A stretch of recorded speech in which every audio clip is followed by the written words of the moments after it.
Yo, what's good, everybody? Welcome back to L Dubs Boxing. We back with another one. We got the post-fight recap for Estrada versus Chocolatito just went down.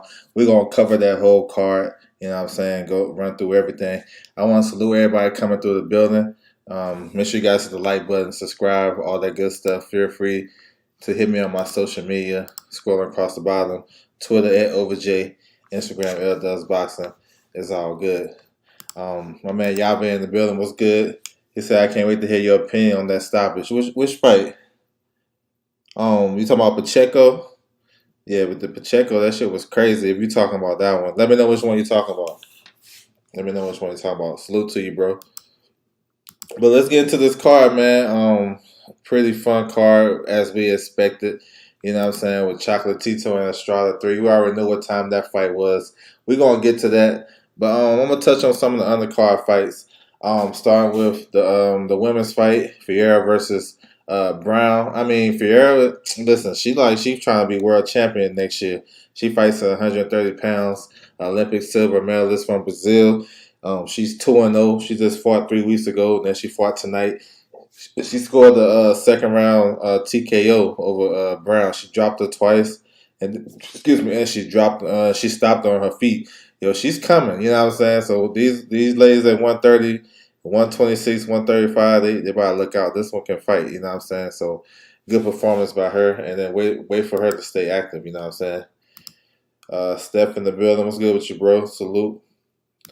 Anthony Herrera got a nice knockout victory over Juan Segura. You know what I'm saying? He looked good, too. I like his combination punching in this fight. He looked good, got the stoppage. He nailed a nice left hook to drop the guy, and then he finished him off. Mark Castro versus Michael Lopez. I mean, I thought Mark Castro looked okay, though. You know what I'm saying? I think him coming into the pros, he had a lot of hype behind him. It kind of the window down a little bit. But I think he's still a good prospect. They're trying to move him. They definitely can build behind him because he got a good fan base in Fresno. So he been on a lot of undercards for the zone. So a lot of people seen him, but he ain't the best prospect, but he ain't the worst either. So he got the victory too, 8 rounds. So that was a good 8 rounds for him. Shane in the building. What's good with you, bro? Salute. Austin Mo Williams, he got a 10 round decision over Simon Masson. You know what I'm saying? It was a good 10 rounds under the belt. He still can improve. Mo, he's still a work in progress in my opinion. He's strong, solid, good athlete. Southpaw, got some good power. He was getting hit with too many right hands for me. You know what I'm saying? But hopefully he can fix that. He got a big fight coming up with Phyllis Cash. It's a WBA eliminator at 160. And I talked about this earlier. 160 is down right now. So some of these up-and-coming prospects and contenders, these fringe contenders can get right in the mix because 160 ain't popping like that. So that was a good performance, though. You know what I'm saying? Decent. He still can work on some things. Like I said, I like that he's aggressive. I would like to see him jab a little more, stay consistent with the jab. But he was letting his shots go. So we'll see when they'll make that Phyllis Cash fight. Phyllis Cash fight next week, December the 10th, on the undercard of Warrington versus Lopez. So he'll probably have a little run out, and then hopefully we'll get that fight maybe like March or April. So we'll see. We'll see. So pretty good action though tonight. The main card started off with Joselito Velasquez versus Christoph Rosales. That was a good fight, 112 pounds. It started off, Velasquez he started the fight off real well. You know what I'm saying? He was boxing well. He was mixing up his combinations. He was landing straight right hands. Seems like Rosales was a step slow early, but then probably like after the 4th or 5th round, Rosales started to take over, and my man Velasquez started to get tired. So that was another issue too. He was getting tired, and Rosales just all worked him down the stretch, was all punching him. You know what I'm saying? So he got a decision. It was the scorecards was pretty on point. 97-93. That's about right. You know what I'm saying? That's about right. So you know what I'm saying. Rosales is a former world champion. So he had the experience coming into the fight. He had the activity. This is his 5th fight, 2022. So he outworked Velasquez. Velasquez can come back. He's still a young fighter. suffered his first loss. He got to work on that gas tank though, because he started to get tired early in that fight. But other than that, he can come back. You know what I'm saying? You had Diego Pacheco versus Adrian Luna. That was a nice knockout right there. Pacheco's one of the best prospects. I guess you can call him a contender now. He got a couple of world rankings in the WBC and WBO. He landed a nice counter right hand to drop my guy in the second round. I think it was second round. And then he dropped him two more times and finished the show. Diego Pacheco, he improved a lot, man. I'm telling you. Since he got with the Benavidez camp, it really improved him. He's patient with his work. He ain't really rushing a lot of his shots. He was waiting for one big shot, and once he landed, he got the guy up out of there. When he had the guy hurt, he was going to the body, which is a good thing. A lot of the guys don't really do that. They'll go head hunting, but he invested to the body while he had the guy hurt and ended up stopping him. So I like Diego Pacheco. You know what I'm saying? He's tall and rangy. You know what I'm saying? He's going to have fights where he's going to have to use his jab. And I think he's tall enough and patient enough to do that. He got big power with the right hand, and he'll finish you off. He got killer instinct. So I like what he brings to the table. I like the ammo take. For me, he's not ready. Work in progress. And yeah, right now will be a good time to shake up the rankings since 160 is downward trend. Yeah, he's number 4 in the WBA rankings at 160. So he got a couple of regional belts. And they're trying to make that fight with Cash an eliminator. And Cash is number 14. So after he win next week, they got the WBA convention next week, so they'll probably confirm that. So yeah, that's how we're moving. The co-main event. This is a pretty interesting fight, man. A lot of these fights had the same type of tenor to it, like the same type of theme. One guy would start off slow, and the other guy he'll come back down the stretch. This how this fight was: Carmona versus El Rey Martinez for the WBC title at 112. Carmona got out to a good start, boxing real well, making Martinez miss, and he was doing a lot of good stuff. But I guess he hurt his right hand, and he was doing a lot of movement. I still thought he was winning some rounds late in the fight. Like I think I actually scored this for Carmona though. But I can see what the judges gave it to Martinez because he was doing a lot of movement. But just because you're doing movement, that don't mean you're losing the fight. But he wasn't throwing as many punches, and he wasn't really effective with his shots. But I thought he was doing well. That just changed the fight. Once he hurt his hand, Martinez started to be more aggressive and land some of his big looping shots. You know, Martinez got a lot of flaws. He's not the most skilled guy. And he's not one of the most skilled champions that we have. Very rugged, rough and rugged. Just come forward with his high guard and like to wing a lot of shots. But he can get all boxed, man. I'm telling you, when he faced Sonny Edwards, he's gonna have a lot of problems.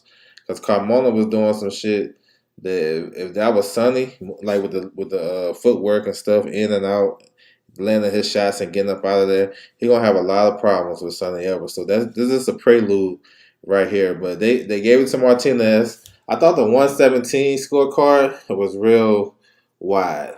You know what I'm saying? It was real wide. So he wins a majority decision. So they try to do unification in this division. Hopefully it's Sonny Edwards next. Bam Rodriguez fighting for the vacant WBO. The WBA champion, Artem Daflakanian. He's about to make a mandatory defense versus David Jimenez in January. So we may get undisputed in this division, but we'll see. But this was really a good performance by El Rey. You know what I'm saying? He coming off a loss to Chocolatito early in the year. And they got the blueprint to beat him. Use your legs, box. You can counter punch him. You know what I'm saying? Get up out of there. You know what I'm saying? And you just got to stay consistent. You can even push him back. You know what I'm saying? Because all he's trying to do is come forward. I've never seen him really get pushed back. And if you got enough pop on your punches just to, keep him alert, you can beat Martinez. He's probably one of the weaker champions because of his skill set. He's just fun to watch. You know what I'm saying? He said he's fooled. He just he just seemed all raw. I don't see nothing special. No, he's not really a talented fighter. He's just fun to watch. Robert Brown in the building. What's good with you, bro? Salute to you. All right, and then to the main event. So, like I said, with the theme of this, man, the theme of it is like Estrada started off real well, boxing real well. He was fighting off the back foot, landing a lot of good punches, coming forward. He was just a step faster than Chocolatito. You know what I'm saying? Early in the fight, and then Chocolatito started to get back in there. I like what Estrada was doing though. He kept it busy. You know what I'm saying? He was landing all types of combinations. I like how he'll pick it up the last 15 seconds of the round. If you notice, once you hit a clapper, he'll start picking it up. You know what I'm saying? Chocolatito got back in the fight though. He started to land some combinations.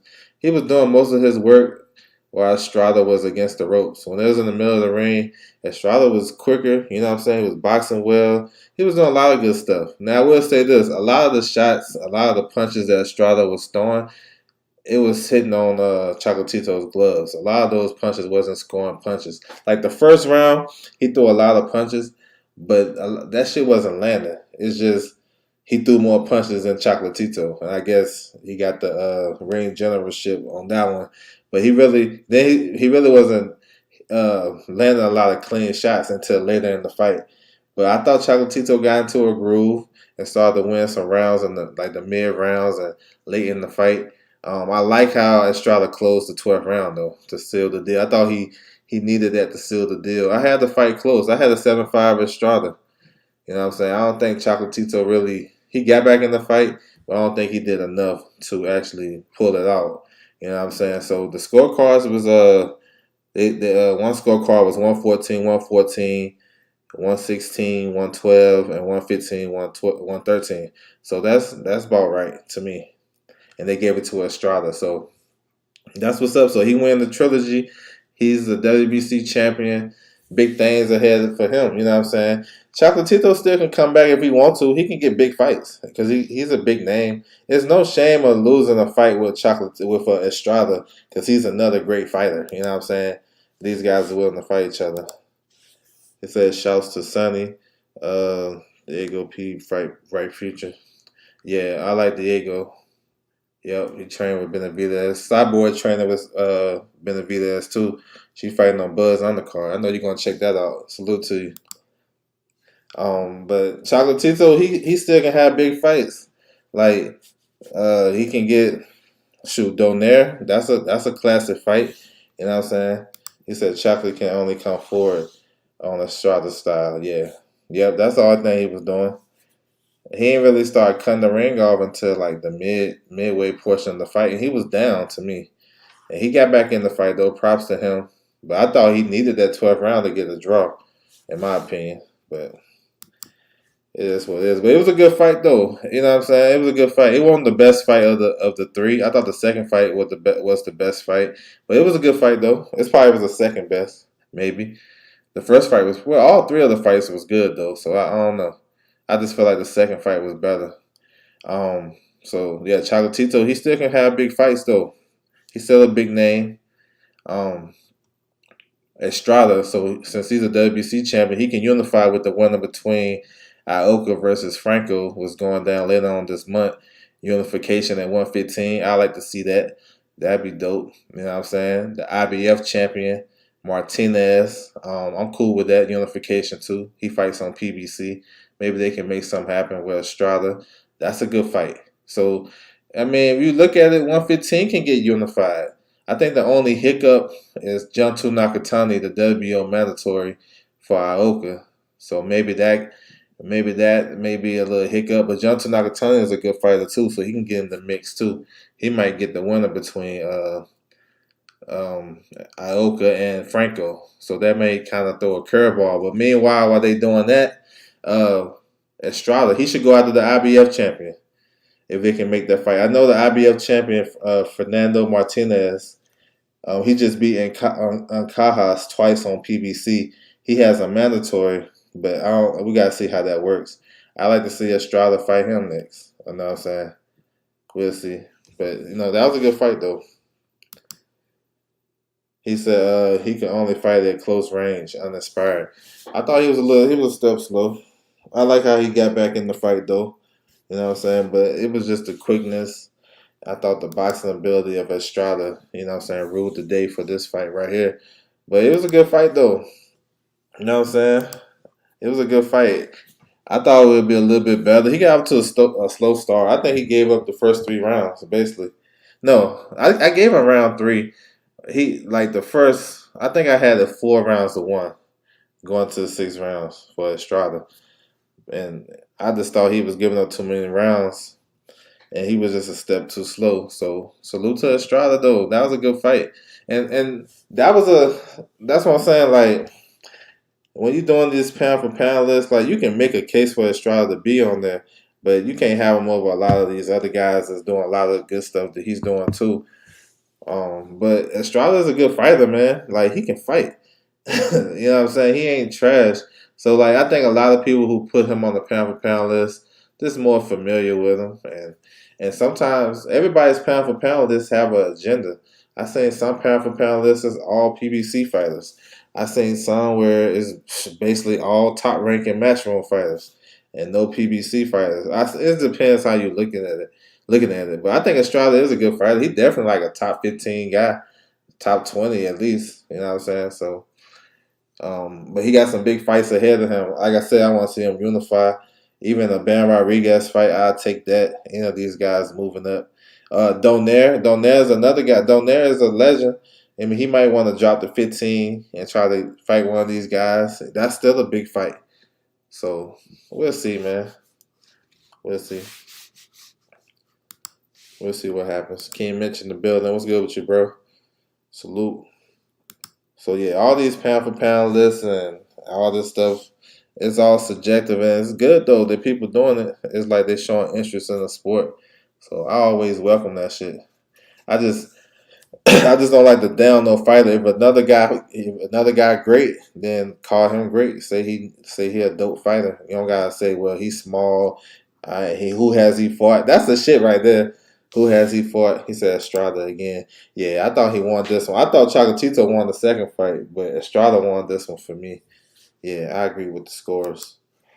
You know, that's the thing. When you don't know a fighter, you automatically say, "Oh, who has he fought? Who has he beat? This, that, and the third." But you know, when you watch fighters like that, I like to see what they bring to the table, their skill set. A lot of people try to use that for a criteria for pound for pound, but they still don't give the guy credit. Like Anyway is a prime example. And a lot of guys that can do what he do in the ring at that high level, who he's facing for his weight classes. You know what I'm saying? But you can see the skills popping off the screen. Well, for me, when I watch him fight, I see the skills popping off. But somehow that don't translate to be rated higher than certain guys. I get it. So that's why I like the pound for pound list. I stay away from it, but I just look at who's the best in that division. You know what I'm saying? At 115, you have to say Estrada is the best right now. You know, I think Fernando Martinez gives him a hell of a fight though. That's a tough ass fighter right there. He said, what do you think about those heavyweights? Sorry, I'm skipping. No, you good, bro. Um, I like the Bra fight, the Bra versus Lorena. That was exciting. I felt like a Lorena gave up an opportunity in that second round. He should have won it. Dubois tried to get him up out of there and secure the victory, but he let Dubois hang around. He a big puncher. He got him up out of there. Fury versus Zora, easy money. That's what's supposed to happen. He did it before twice. He beat him up. Now I want to see him face Usyk. I agree with what he was saying. If he don't get Usyk, fight Joe Joyce, one of the two. But I already know their plan. They're gonna do the Usyk fight. They're gonna do Joe Joyce like late summer. That's already solidified. Joe Joyce may fight on his undercard, probably against Zilly Zane. They're looking at Zane. They wanted to get Otto Wallen, but Otto Wallen trying to get AJ. So they're doing like some musical chairs at heavyweight who gonna get these big fights. But yeah, we'll probably get those two fights Fury gonna fight this year. So yeah, I thought the performance was good. I mean, he beat up on Shazor. That's what he's supposed to do. Yeah, he signed with Top Rank. Yeah, that been under the out there for a couple of that's been out there for a couple of weeks. But uh, a lot of the gems I be dropping. I ain't 100% accurate. I get it from somebody else, right? You know what I'm saying? So I had out there for a minute, but I don't be talking about it like that. You gotta keep that shit to yourself because if you put out too many gems, then you put yourself out there to get criticized. You know what I'm saying? When you're doing a good deed for a lot of the people who rock with you and want to get some boxing information. But yeah, that's a good signing for him because he needs some fights, and Top Rank gonna give him some good fights. They gonna have him at least fighting 4 times a year. He need that. Opponent, I don't know about the opponent. They probably give him a welcome to Top Rank fight. You know what I'm saying? To see how he looked. I can see him giving him something easy, his first fight, and then his next one, step him up some more and keep stepping him up from there. But he needs some fights, man. He haven't fought all year. He got the Paul Bunyan effect. Like, we're hearing all these tall tales about him. He beating up Bud, he beating up Javante Davis and stopping all these guys in sparring. But now we can see it under the lights where it counts and where it makes sense. So that's good, man. I'm happy for him. That's the best place to go for him. You know what I'm saying? As a young fighter, he's 21 years old, 23-0, all those knockouts, 22 knockouts, I believe. Yeah, that's a hell of a move for him, man. I like that shit. So hopefully he can, he injury free, he can stay active, and he can just progress as a fighter. And he campaigned at welterweight, so yeah, he gonna need some more fighters. He said, "Y'all coming in here. I appreciate that, bro." He said, "Word on the heavyweight news. I heard something from Tay. Um, shit. I don't know. There's some stuff out there. It's just you gotta just bring up a name or whatever. But pretty much for the top guys, you know, while they're trying to get the AJ fight, we'll see how that works. Teaching the building. What's good with you, bro? We'll see how that works with Wilder. If he don't get the AJ fight, he gonna face Louise. Just I like Norman a lot. But yeah, I just want to see more of them. I want to see more of them, and this a good start. Usyk and Fury, they'll probably fight Michael Hunter. Michael Hunter may face Bacoli in a rematch, maybe a WBA eliminator. Who else? You got the Aslanbek Marmudov. He's fighting December the 16th on Top Rank. You got Jerry B. Baby Anderson next week versus Jerry Forrest. Let me see. Oh, you got FA versus Oscar Rivas January 14th. That's a card that Brian Norman gonna be on. You got Stephen Shaw versus Guido Vanillo on that card. So those are heavyweight stuff off the top right there. The Serbian dude, you talking about Manuel Char? Manuel Char is gonna face Lucas Brown. You know what I'm saying? I think he's from Serbia. I don't know where he's from. No, I think he's from Syria. That's my bust. The Serbian dude, I don't know which one you're talking about. I don't know which one. I don't know where all these guys be from. But I think it's Char from Syria, if I do believe. He's facing Lucas Brown December 17th. But yeah. Yeah. It's a lot of shit going on though. Yeah. It's a lot. There's some fights gonna get announced this week, supposedly. We may get the announcement of what's the name? Valdez versus Navarrete. He said the dude that got beat by Zhang. Oh, he from Croatia though. That's what Serbia threw me off. He from Croatia. You talking about Filip Hrgović? Filip Hrgović is the IBF mandatory. They ordered that fight for Usyk, but they're not gonna get in the way of making undisputed with Fury.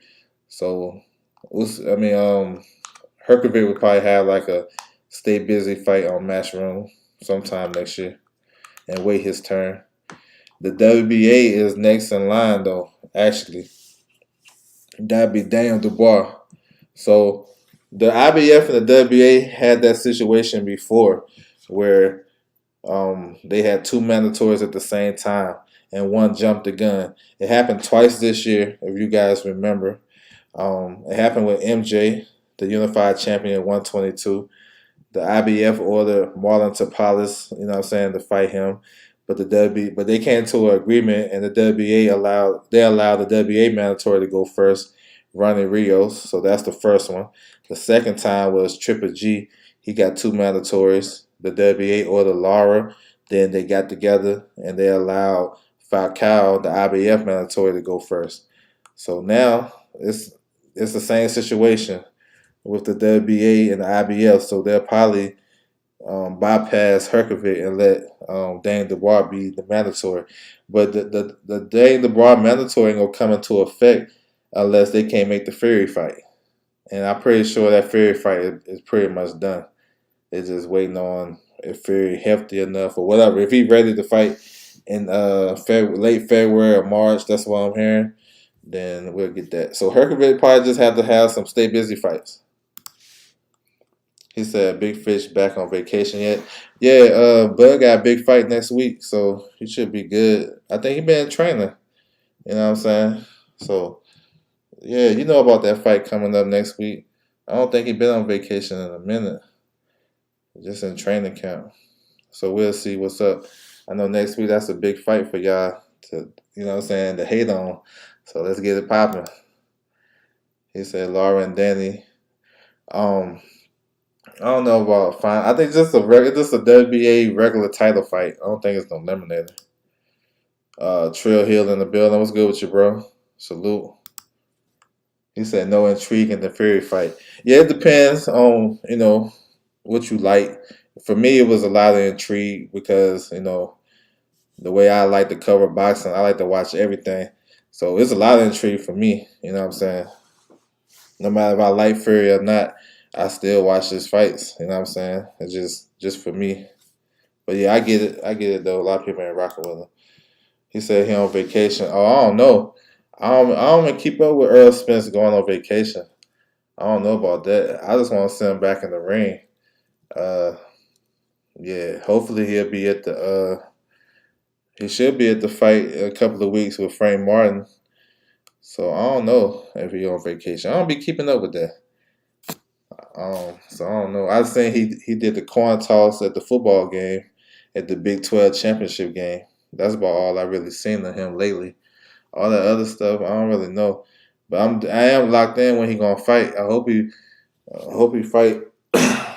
I hope he fight Bud. I hope he's just waiting to see what happens next week and be like, listen, we're gonna fix this. I'm gonna make sure we make this fight happen. You know what I'm saying? That's the type of guy I think Spence is. Even though Bud doing his thing and going against the grain, Spence seemed like a type of guy to me to be like, all right, go have your fun, do what you gotta do, but as soon as you win, I still want that fight. You know what I'm saying? But then again, I can see him going about doing his own thing and facing Thurman, and it is what it is. I just want to see him back in the ring. So I don't really know about the vacation shit. He said, oh, you popping out to Vegas. Yeah, I probably swing out there. Yeah, I probably swing out there for sure. Vegas is a better spot for me. He said, where's the big fish? I want to see him back in the ring. Yeah, for sure. Definitely one of the best fighters out there. I want to see him. I want to see him fight. I was hoping him to get back in the ring this year, whether it was with Bud or whoever it was against. But he seemed like the type of guy that's still gonna want to fight him. That's why I like him so much. He stay on his word a lot. He said I don't think Dubois look was special. Man, he got dropped 3 times in the first round. I mean, yeah, he looked like he wanted to quit too. That's why I was disappointed in Laurentian because he took a step back in the second round. Like maybe he didn't understand what was going on. It looked like to me that Dubois hurt his right leg. I don't know. He was definitely still hurt in the second round. Then he kind of got his bearings back, just using his jab and staying disciplined and just touching him. And then when he landed that straight right hand down the pipe, I'm like, damn. And that got the ball rolling for him to get the stoppage. But yeah, he didn't look special. He probably still can have some more development fights. He's still a young guy. You know what I'm saying? He lucky he was in the ring with Laurentian, not in there with a killer like Deontay or Even Andy Ruiz or those top echelon guys, because he would have got stopped in the first round. You know what I'm saying? But yeah, nah, I agree with you. He ain't look like that. But I give him props. I have to give him props too. You know what I'm saying? Because even on that bad leg, he still willed himself together. Salute to his corner too. They got him together, and he came out there and got the stoppage victory. Man, like shit, that takes something. You know what I'm saying? So yeah, yeah. So it was a big weekend of boxing. You know what I'm saying? I enjoyed myself last night. We had some good fights on Pro Box. We had the Josh Kelly and Troy Williamson fight. You know what I'm saying? Then today we had the Fury card. That Dubois fight was kind of exciting though. I ain't gonna lie. And we knew what we was gonna get with Fury. You know what I'm saying? Beating up on Shazor like that. I like this card tonight on the zone. It was pretty good. I like those young guys, Ammo and Pacheco. You know what I'm saying? Uh, what's my man name? Herrera had a good victory. The co-main event, it was a decent fight, but I felt like I don't know Martinez. He like he ain't the most skilled guy. You can tell he really a weak champion. Honestly, skill set wise, he's a fun fighter, but he gonna get beat. And then the main event was good too. You know how those guys, man. You know how they do. Estrada and Chocolatito. You all know how they get down already. So yeah, but it's a lot of news should be coming out though. Let me see. It's a lot of shit. I know. We're trying to get these dates and you know these lineups and shit. The fight schedule lined up. PBC supposed to drop some stuff, of course. Top Rank already started. Top Rank and ESPN Plus, they got a big month, a big 2 months coming up. 3 months really. If you look at it, they had Fury and Shazor. Next week they got Teofimo and Sando Martin. They got Michael Conlon. He fighting next week as well, but he fighting in Ireland. The 16th, they got a card from Canada. You know what I'm saying, with Arslan Beck. You know what I'm saying. The 17th, they got another card. Oh, I gotta go back. I'm tripping. Anyway, it's December the 13th. That's on ESPN Plus. So we gotta make sure we check that early in the morning. That's undisputed. Going, you know what I'm saying, going under the radar. They got the 16th and the 17th. Then they're gonna pop off with January the 14th with FA versus Oscar Rivas. That fight came out of nowhere, and that's a surprisingly good fight. You know what I'm saying? I like that. You got Stephen Shaw on the undercard versus Vanello. You got Blue Nose Lopez versus Abraham Nova. Both of those guys need big wins. You got the prospects, Brian Norman making his top rank debut. They got the Dominican prospect as well, the Olympian on there. They just signed him too. And then January 28th, top rank got Brother BF versus Anthony Yard. They did a face-off today. I don't know if you guys seen it. That's pretty dope. He said, "What you think about Arthur versus Anthony Yard?" I like that fight. That shit gonna be explosive. I want to see if Yard gonna be able to take what's coming to him with Beterbiev. If his gas tank gonna last. I know he has enough power to keep Beterbiev honest, so I can see Beterbiev boxing, using his jab and being patient with his power until he started to see Yard slow down. Yard gotta have a game plan this fight though. He can't be fighting. He can't be fighting on the ropes. He gotta kind of fight in the middle of the ring, and he gonna have to let his hands go. You know what I'm saying? He can't allow himself to get behind, because if he get behind, he gonna start. Baturi gonna get. You know what I'm saying? He gonna get a lot of momentum with his shots, and you don't want that. You know what I'm saying? He'll start to break you down over time. So it's gonna be a good explosive fight. I like Baturi of late, like 9 or 10. But I think Yard can bring something to the table. You gotta let his hands go. Educated Jab in the building. What's good with you, bro? He said, salute L Dub in the chat. How Ammo look to you, fam? He looked decent to me. He looked kind of like he always looked. Explosive, strong puncher, athletic. He need to use that jab as he step up in competition, be more consistent with it. He looked all right. You know, I wanted him to look a little better going into a bigger fight with Felix Cash. So I would like to see him look better. He get hit with too many straight right hands for me. So if you got a good coach and they send a good game plan, he may be in trouble. You know what I'm saying? So we'll see. But I still like him. Tunde Ajayi. That's been his trainer. That's been his trainer since he's been in the pros. The short, dark skinned cat. So we'll see what Yard brings to the table, though. That's a tough fight for him. You know, Petervia ain't playing no games. And he got to stay out that shoulder roll and stay off the ropes. He said too many straight. Yeah, too many, yo. He got hit with a lot of straight right hands. That guy was pretty good too. He wasn't like a bad fighter. He gonna get some more calls. The guy he fought today, Matson. You know what I'm saying? But it should be some fights announced, man. Tank and Hector Luis Garcia, they having a press conference on Monday in DC. If you guys are interested in that, hopefully they'll announce that undercard. I know Boo's supposed to be on there. Maybe Jared Hurd, whatever. We'll see. Sandor ain't playing no games too. Teofimo. I like Teofimo in this fight. I like him in this fight. I like him big too. The more I see his pops and him talking, I go back and watch tapes of him versus Southpaws. Then I go back and watch that Mikey fight with Sandor Martin. And that shit made me want to pick Teo by stoppage. I might pick Teo by stoppage on fight. It depends how they're looking on fight week.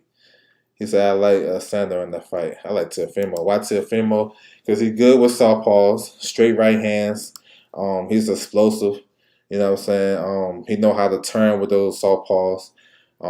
He got this 1-2-1 that he uses when he finished with the jab against southpaws. You know what I'm saying? Sandor Martin head straight up in the air.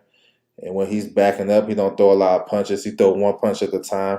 When he was fighting Mikey Garcia, who was slow, just coming straight forward, throwing 1-2s, he was able to counter Mikey and just kind of move around the ring and not do a lot. Teofimo is more explosive, athletic. You know what I'm saying? He's going to have him on the back foot the whole fight because he's going to be aggressive.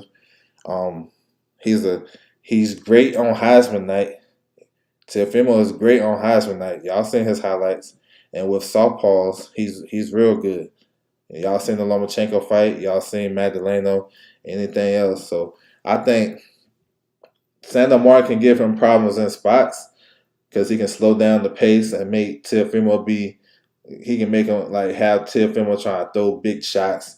He may be missing and stuff like that. But I don't know if he's quick enough to be able to hang in there with Teofimo.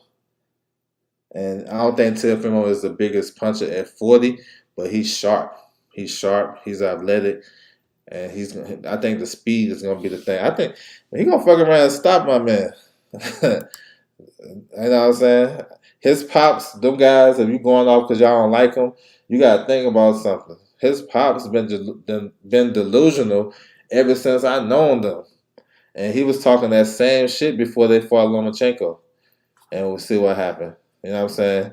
So I ain't reading into what they saying. I'm going to the tape. Y'all should go to the tape too. If y'all go watch Teofimo when he's on his shit, even his last fight, like my man gonna have some problems with that speed. He said lines in the camp. Yeah, he gonna have some issues with Petervia. Man, Petervia is one of those guys where I think he's like laser focused when he fights. But him going on the road, I think he's going to be even more laser focused. That's a dangerous fight for Yard.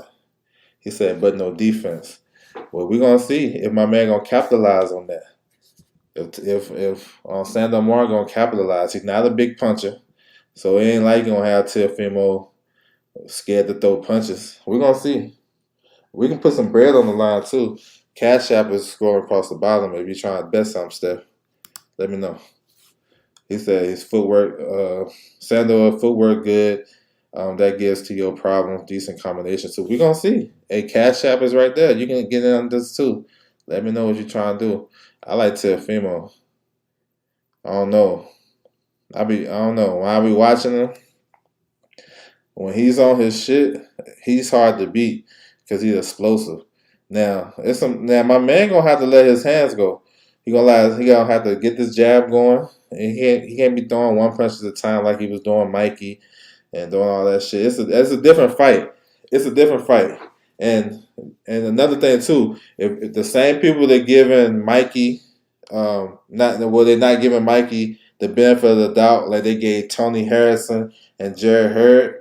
And what I mean by that, those two fighters lost their dad, they lost their parent before they went to a fight. And then they lost or they had a bad performance. Same thing with Mikey Garcia. Mike Garcia lost his moms. Nobody talk about that. He wasn't fighting like with a sense of urgency until late in the fight. And the only reason why he took that fight with Sandor Martin is to get Bam Rodriguez on the fight. On the card, excuse me, on the card. Now we see how Bam took off after that. So to me, I mean, Mikey was just coming forward trying to land a 1-2. And the only thing Sandor Martin was doing was throwing little counter shots in between his 1-2 and then moving out the way all night long. Simple shit. Teofimo, it may be too fast for that. He can try that shit. It may work. It may work in spots. But I'm just saying, the kid, Sandor Martin got his head straight up in the air too. So when Teofimo landing, like I said, that 1-2-1, he'll be leaping in with jabs and shit like that. I'm just saying, we're gonna see. Like I said, the cash app is scrolling across the bottom. Whenever y'all want to get it. He said, damn, yeah, he might be. I don't think it's no trap fight. I really don't. I actually think it's a good fight for him. I actually think the Barbosa fight is more dangerous for Tio than this one. Because this kid right here not gonna be throwing a lot of punches. And he ain't gonna get the benefit of the doubt. It's gonna be what you look for. If he's active and throwing a lot of punches and jabbing and making T.O. think and not, keeping him on the outside and stuff like that, then yeah. But he ain't doing that. I like Sandor Martin when he's more aggressive than boxing. He's actually better. I don't think it's a trap fight. Maybe for Sandor Martin. Oh, it's L does boxing. It's scrolling across. This is the last one. Yes, sir. Yeah, he is though. No, for sure, for sure, for sure. Now, a lot of people is picking against Teofimo because of his dad and not the tape. You know what I'm saying? That's why that's why the Cash App is available. Teo should be at Martin though. I think he gonna beat him. He should beat Martin. I think he will. Now you're trying to take my money. I might bet something light. Oh, yeah, it's all good. Bob set him up. Nah, Bob ain't gonna set him up. Nah, because I'm trying to tell y'all, Mikey way better than Tio. I don't think so. I don't think he way better. I don't think he way better. Even at his best, I don't think he way better than Tio. Now he's a patient counterpuncher with a good 1-2. You know what I'm saying? Mikey rarely go to the body. Teofimo got body shot knockdowns and knockouts. Um, Teofimo was faster, more twitchy, more talented as a fighter. I mean, you can say Mikey had, look at Mikey's career. He had a good career, 4th division world champion, shit like that. But if you look at talent for talent, I don't know. He's trying to get me with that low-hanging fruit. Exactly. Barbosa is trouble. Yeah, Barbosa's a tougher fight than reason why he said he got championships in 4 divisions. Yeah, that's what I'm saying. But you gotta, name them to me though. You know what I'm saying? Like, you gotta name them to me. Like, he beat Lipinets at 140. Who Lipinets beat for that title, and what did he do before before Mikey fought him? You know what I'm saying? He beat Robert Easter. I thought Robert Easter was a decent champion, but for my money, I thought Fortuna beat him, even with the point deductions. Who else he beat? He beat I think he beat Rome. No, he beat I forgot who he beat for those titles down there. But just because you got 4 divisions, I don't think I ain't saying Mike is a bad fighter, but like skill for skill and like them guys at that level, those guys is basically on the same level. Teofimo definitely got more talent than Mikey. Mikey is like kind of basic with his work. He good fighter. I love his 1-2s. He beat AB and shit. That may be his best win. So it depends how you look at it. But I don't think it's just because he got 4 divisions. That's the be all end all. He said Teal's a head case. Yeah, too easy. Too easy. Yeah, I mean, I'm with that. But for this fight right here, I'm taking bets for that one. If you picking Sandor Martin or Teofimo, just let me know if you're trying to do that. Cash App is scrolling across the bottom.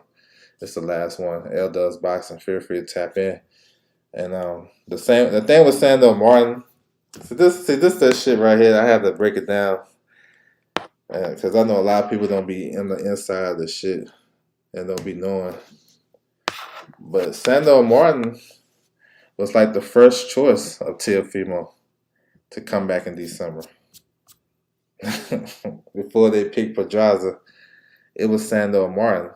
Now Pedraza made more sense business-wise is because he's with Top Rank. He's a Puerto Rican fighter. They're fighting in New York.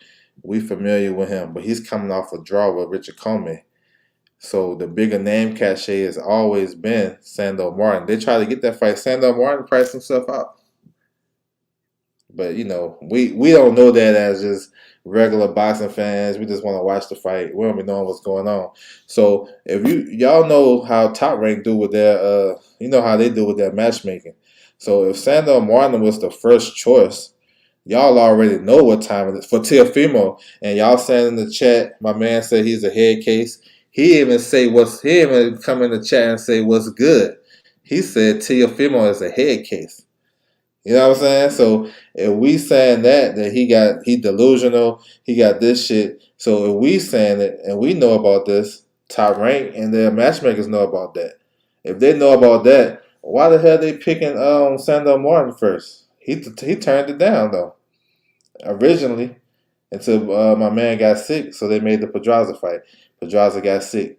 So y'all think about that for a second. But that's a little tip. That's why I'm so confident with my shit. You know what I'm saying? I kind of got a cheat code a little bit because y'all don't be knowing a lot of inside shit. But they was picking him first. Now Barbosa, and the reason why I say Barbosa is a harder fight because he can get into their head because they got some history and shit. And Teofimo, he don't want that type of shit. He don't want nobody that's gonna talk trash to him or get in his face or whatever. He don't like that shit. He said Barbosa was a bum. You know that's cap. Barbosa can fight. And that's a natural fight for y'all guys to have. You know what I'm saying?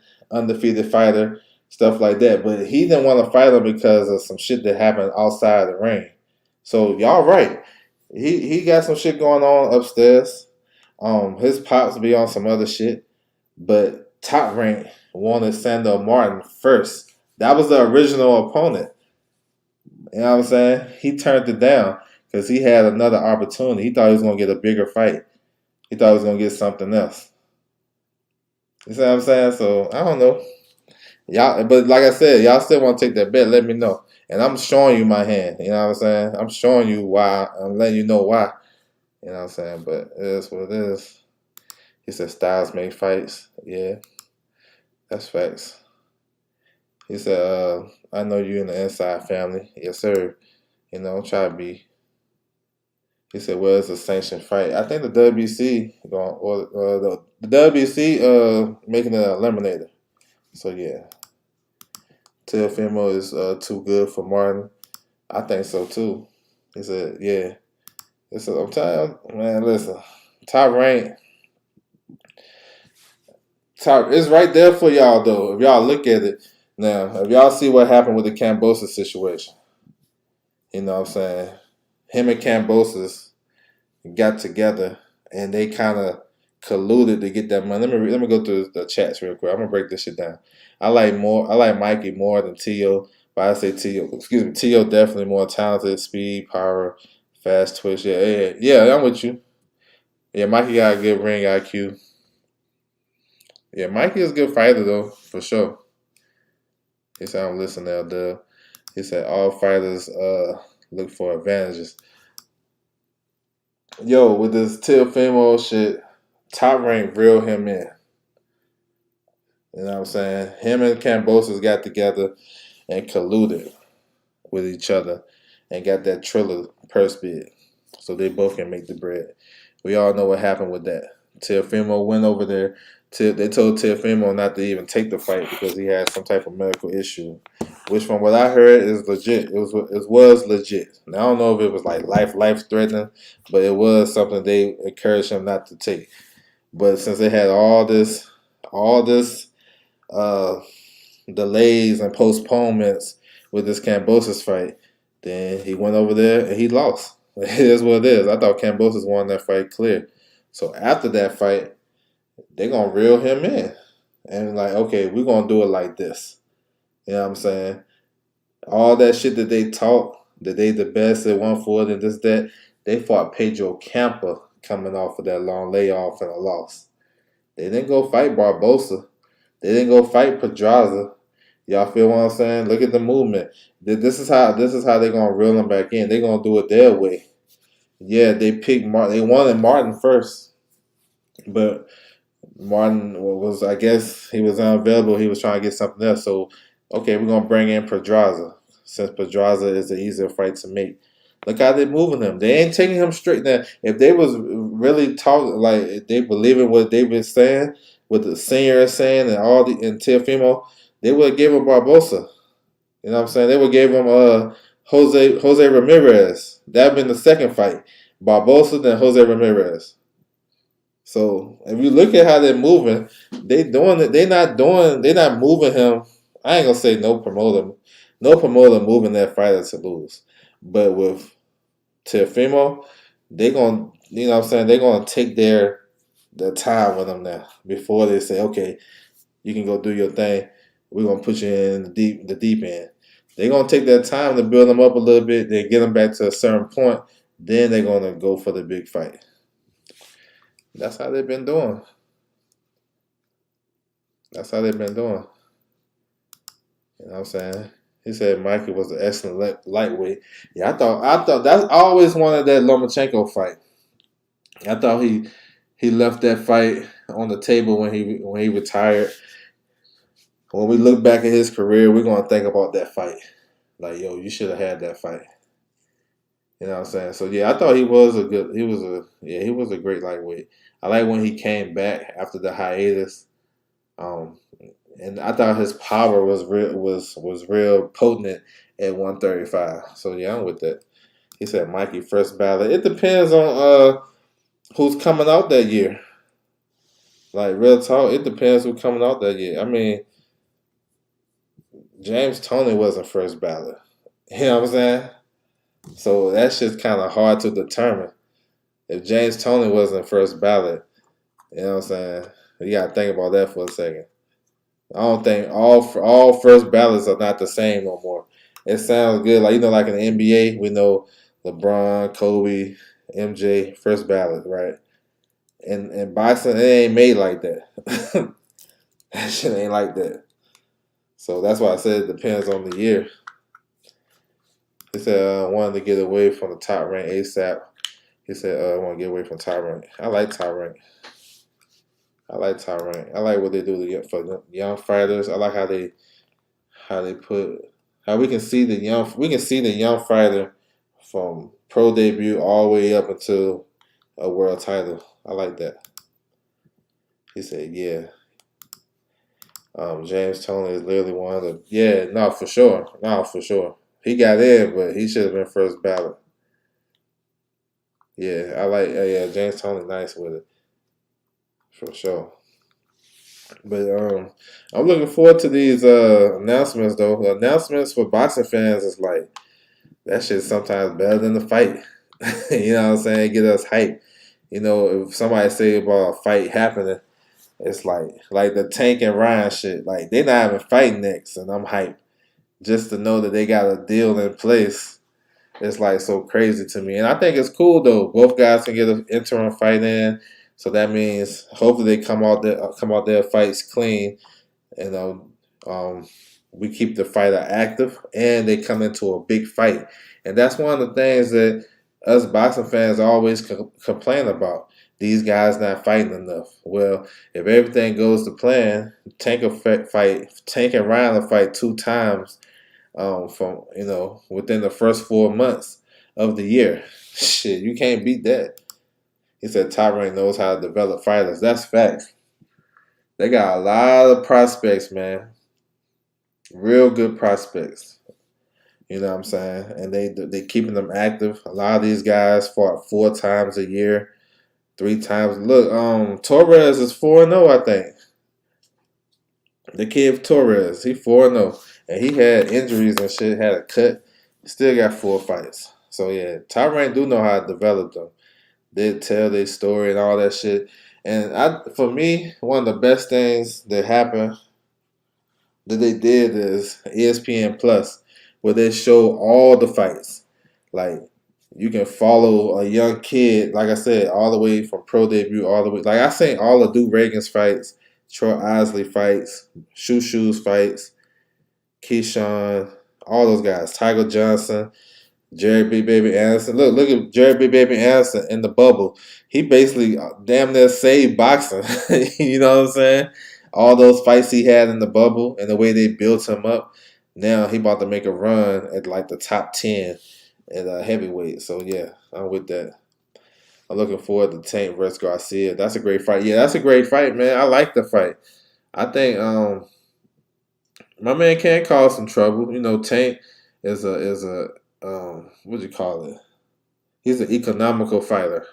Like he don't throw a lot of punches, but the punches he throw, he make them count. Hector Garcia might be on the he might be weary of that right hook from Tank. That's a punch I see him. I seen him get dropped by a southpaw with a right hook in the fight before he fought Chris Colbert, and that was at 126. So he won't be on the lookout for that. He said, "Yeah, I like him." Torres. Yeah, what's his name? Richard Torres Jr. Yeah, I like him too. He probably be back. He might be on the undercard of Valdez and Navarrete. They supposed to announce that too. Tarek got some big fights that we can get while we on them. You know, Devin Haney and Lomachenko. That's a big fight. I think Navarrete and Valdez it's a good fight. It can be a big fight, depends how they promote it. You know, Fury and Usyk, big fight. You know, Berlinga coming back. I mean, they got some shit. You know what I'm saying? That's why see that I like them because they more so in my face. You know what I'm saying? I like all of the promotion companies honestly. You know what I'm saying? I don't discriminate against nobody or think one better than the other one. Tank should have fought Loma by now. Floor was waiting Loma to slow down now. Yeah.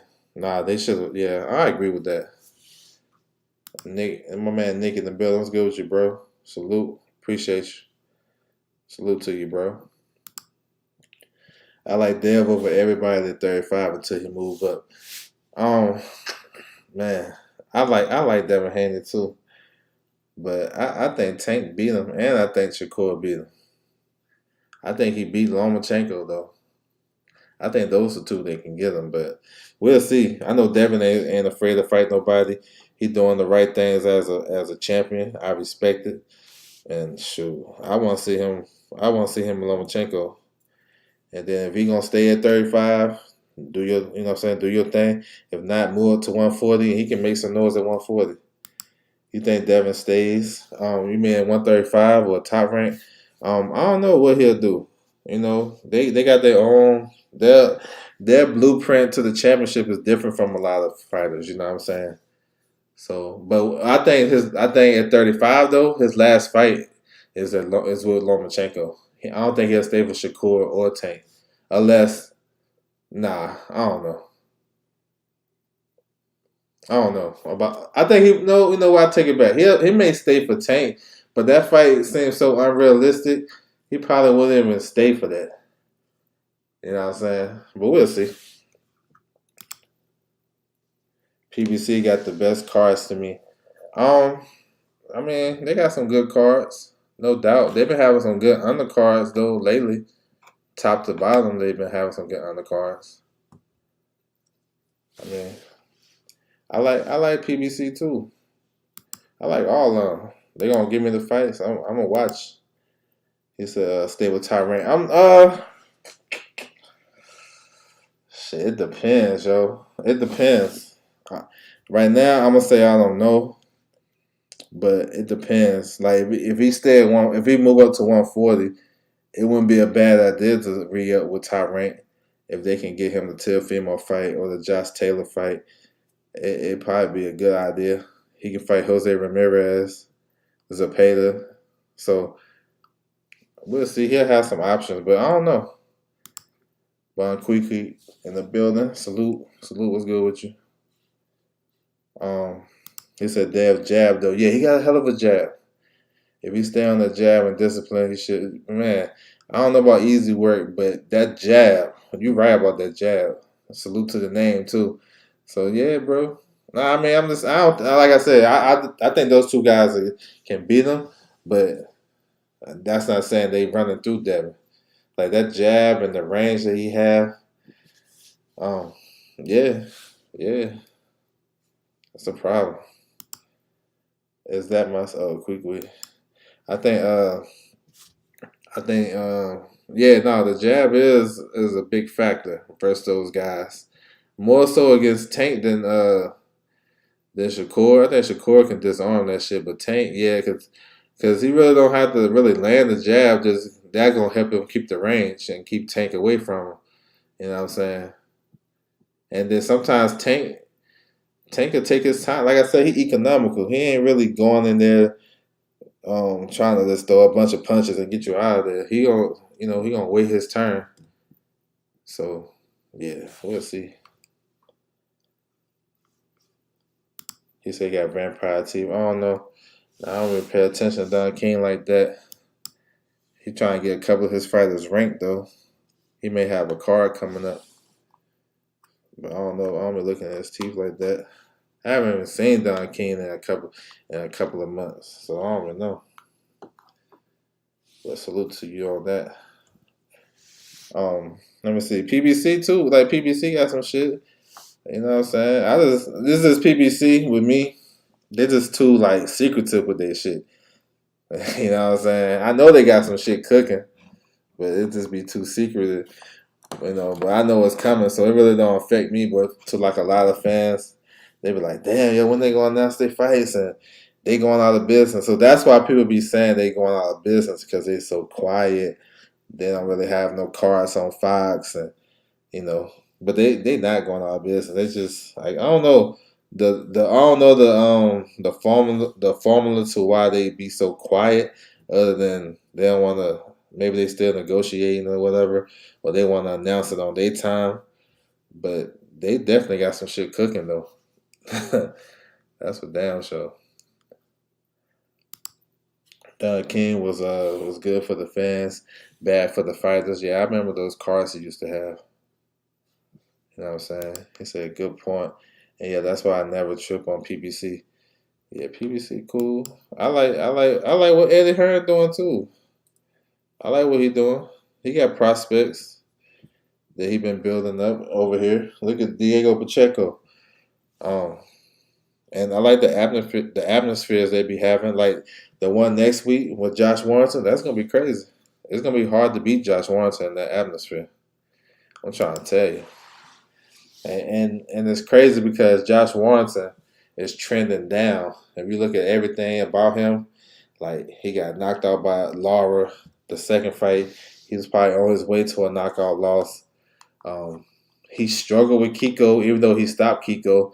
He came out that fight with a broken hand and a broken jaw. He been out the ring since March. Then you look at Luis Alberto Lopez, who's with Top Rank, right? He's been active. He beat Gabe Flores Jr. He beat Andy Vincent. You know what I'm saying? He beat some good fighters. along the way. He went to the UK and stopped Isaac Lowe, you know what I'm saying, with a body shot. So he ain't afraid to travel. So while he been active, Josh Warrington has been healing and, licking his wounds and shit. Now, it's, I can see why people picking Lopez. And I'm going against the grain. I got Warrington in that fight. I know I'm giving up my prediction. I don't care. I like Warrington because of the crowd. This is like probably the only times I'm gonna pick a fighter because of the home court advantage. Y'all know how like some other sports where there's some teams where they might be like middle of the road type of teams, but y'all play them in conference and they be hard to play against when you go up there when y'all go on the road. That's like Josh Warrington. He got that home court advantage with Lee, so they be rocking, bro. I just watched the Kiko fight last night, earlier this morning, and that atmosphere was crazy. Now I know Lopez can fight and shit like that. He brings a lot of good stuff to the table, but that's some hard shit to deal with because those fans, he feed off that shit. Josh Warrington feed off that shit, bro. So yeah, it's at Lara versus Canelo. How close do you think it was? Man, that was a long time ago, but as I remember, I think Lara won that fight for me. He said go hard too. Still don't know his powers. So yeah, I don't know, bro. Oh, y'all talking about something else. We'll see. Yeah, December 10th. We got a lot of shit popping December 10th. Yo, it's funny to me how all these fans be so mad at Bud and shit. You know what I'm saying? It's funny. I don't think it's that serious to me. It is what it is. If any, like, I'm hurt from that shit too, but I ain't dwelling on that shit. If he don't want to fight the guy, it is what it is. I just hope they get it done. But man, that dude can't say nothing. He be like, man, my kids just got the honor roll. You ain't fight Spence. That's crazy. And all that shit don't make him change his mind. He gonna do whatever he wanna do. He said, search of One Piece found. Even Floyd Mayweather has. Oh yeah, I don't know. I probably forget about that. You have to put it in the chat. Put it in my or hit me on one of my social media. Drop that shit. I probably forget. You don't think Bud? No, I do. No, I want to say Duck, but I think it was his fault right why the shit didn't happen though. You know what I'm saying? And I also think I would put more blame on him, but I think you gotta look at both sides in a sense. You know what I'm saying? This is the one time where they didn't get Spence what he wanted. You know what I'm saying? This is the one time they didn't get Spence what he wanted. And if y'all really follow this shit, y'all will understand what I'm talking about. But I feel like Bud, he didn't negotiate in good faith, in my opinion. Like, I think a lot of the shit that came out and happened, it wasn't on the table until it was off the table. You know what I'm saying? Like, I just feel like he didn't negotiate in good faith. That's just my opinion. But I feel like, too, what could PBC have done better? Or what, because in negotiations, everybody is not, everybody can't just put their hands up and say, man, it wasn't my fault. It wasn't my fault. So I think everybody got some type of role. But it's just, to me, I feel like it's on Bud because I feel like even if he accepted the deal, he accepted everything, then I think the fight should happen. You know what I'm saying? Whether you want to wait an extra 2 months or whatever, like fight Avenesian, I get it. Maybe he just if he just been more upfront with me and say, yo, I got kids, I need a payday, I'm fighting Avenesian. That's basically what he said in so many words. I get it. But I feel like it should have been that shit should have probably been discussed with Team Spence and been like, listen, he want to get a fight, y'all can get a fight, and then we're going to fight down the road. Or what I wanted to see, because I already knew that he's not gonna get what he wanted. You know what I'm saying? PBC wanted a fight or two. Because you want to invest, if you want to give him your top guy, then shit, maybe he gonna have to come do some work over here or do a pay-per-view and see how he do over there. But I feel like I don't know. I just feel like he didn't negotiate in good faith, in my opinion. So I don't know.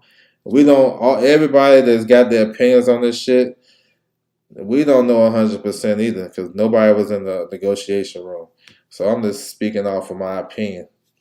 But I just feel like this fight got bigger. All the hate Bud getting, y'all make the fight bigger. Salute to y'all. Because this shit is a big fight for boxing fans, but it kind of crossed over a little bit. Then you got casual fans involved now. It was more so of a hardcore boxing fan fight. But now, with all the social media shit, everybody hating. I ain't say hating, but they give it, their own buzz head. It made the fight bigger. You got a clear cut. You got a good guy, and you got a bad guy, and that's always the right formula to having a big fight or a big event. You know what I'm saying? In my opinion. He said, "Why not duck?" No, I don't think because a duck to me is like you scared to fight somebody or you just don't want to fight them. I don't look at that like that. I looked at it as he negotiated in bad faith. It wasn't the right time for the fight to happen, and it didn't happen at this time. To me, I don't look at it as a duck like you. A duck is like you scared to fight the guy or you don't want to fight him. I don't sense that. Both guys said they know the opposite guy want to fight. So both guys saying that. How can we say that's a duck? We just talking on our opinions, or that he don't want to fight him. He said you can't force anybody to fight you. Yeah, I think the fight gonna happen though. He said, I believe it's a great show. Salute. Appreciate you, bro, for sure. He said, definitely on Bud. He agreed to everything. Yeah, that's what I'm saying. Like, I don't know, man. It's just crazy, but I know the fight is bigger now. People get scared when they see episodes like this. Are you talking about something else? He said, first time I heard your opinion. Yeah, because I know the fight not happening. It really ain't no, everybody else done talked about it. It's really not nothing big for me or nothing that I really need to speak on. But I think the fight going to happen. I'm the only one saying that Spence is waiting. He going to wait till Bud fight Avanesia and then be like, nah, I would still want that shit. You know what I'm saying? That's me. But I don't know. I don't get into that because see, it's easy for me not to have nothing to say on it because I don't have a dog in the race other than a boxing fan. I just want to see the fight. So I don't got on none of those guys' t-shirts. I just want to see the fight. You know what I'm saying? So a lot of people can't break it down like that from that type of be objective because either they don't fuck with Bud or they don't mess with Spence. And real talk, they got the same fan base. They got the same fan base. Who wins in your opinion? I like Bud in the fight. Close, back and forth. I think it won't be a firefight. I think it'll be like a tactical type of fight. Bud gonna have to stop that after 6 rounds coming downhill. Earl Spence Jr. If he can't stop that and kind of deter that, he ain't gonna be able to stop it. He gonna have to kind of slow it down. I think he could, you know what I'm saying? And I think it'll be a back and forth fight. I feel like the first guy who wins 2 or 3 rounds in a row, 2 rounds in a row may win the fight. You know what I'm saying?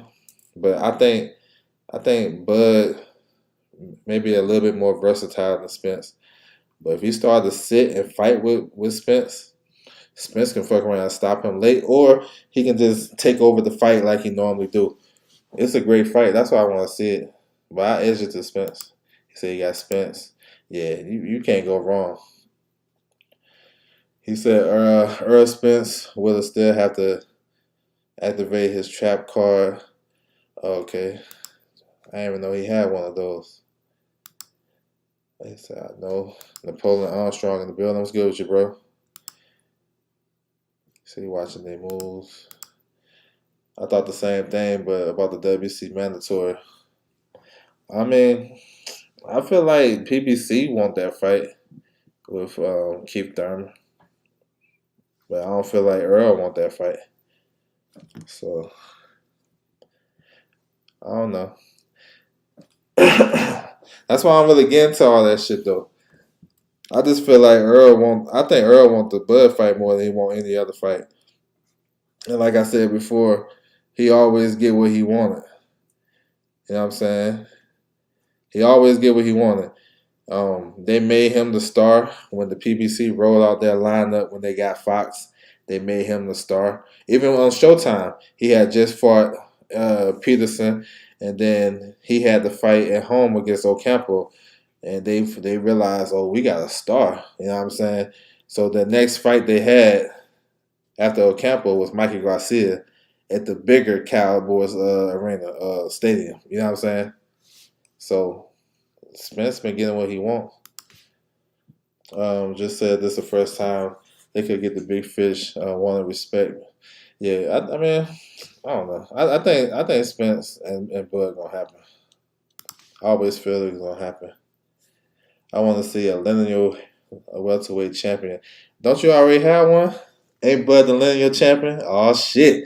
About to cause some trouble in this motherfucker. Ain't Bud the lineal champion already? Yo, technically he should be. You know what I'm saying? This lineal shit, they make it up as they go. Lineal was Ring Magazine. They break their own rules. And we can go back to it just real briefly. 2016, they said 1 versus 3, Pacquiao versus Bradley was gonna be for the lineal title. They're gonna start a new lineage since Floyd Mayweather retired, right? You know what I'm saying? Pacquiao beat Bradley, part 3. Then Pacquiao retired, right? But then 6 months later, he faces Jesse Vargas. So is that really a retirement? Just because you alert the sanction bodies and Ring Magazine that you're gonna retire, but you still fight that same year, 6 months later? 6 months to a fighter now is a regular layoff. Shit. That's active in today's fighters. You know what I'm saying? Top fighters. Then we know the history after that. You know what I'm saying? Pacquiao lose to Horn, Horn lose to Bud. So technically, Bud is a lineal champion. That shit made people mad. But I already know. I already had this debate before. You know what I'm saying? It is what it is. I was just going off the rules that they made. They made up these rules. You know what I'm saying? You know, how can they justify a guy's retirement? You know, if that's the case, Fury he shouldn't have been lineal champion then after he been out the ring for I don't know how long.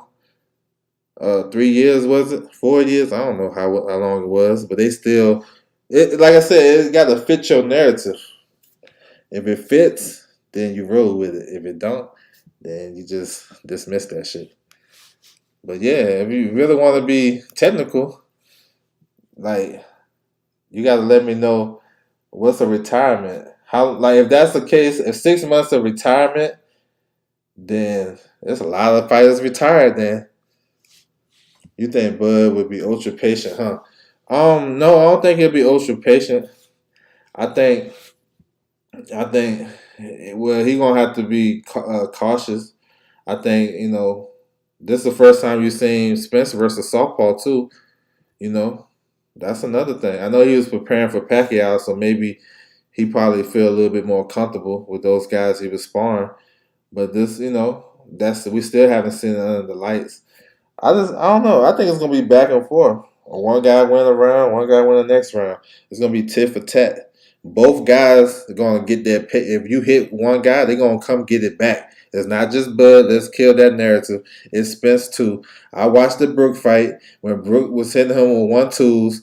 Spence didn't let him take the play from him. He kept going to the body. Once Brook hit him, Spence is like, oh hell no, I'm gonna get my payback. You know what I'm saying? So both guys is like that. Both guys ain't gonna let you one up them. So that's gonna be a key to the fight. You know, Spence body work, that's another key. Like I said, once he get that train coming down the tracks, I don't know what Bud gonna do. Bud gonna have to slow that shit down. You know what I'm saying? He said Spence called Crawford. He won already. Oh, that's what's up. Earl the type of guy that ride horses to a troll. Yeah, I don't even know what that is. He said, could both guys fight down to level opposition in upcoming fights? Nah, those elite guys. You know how Bud's fight gonna be next week. We all know. First 2 rounds, he just gonna be looking at Avenesian, taking a look at him.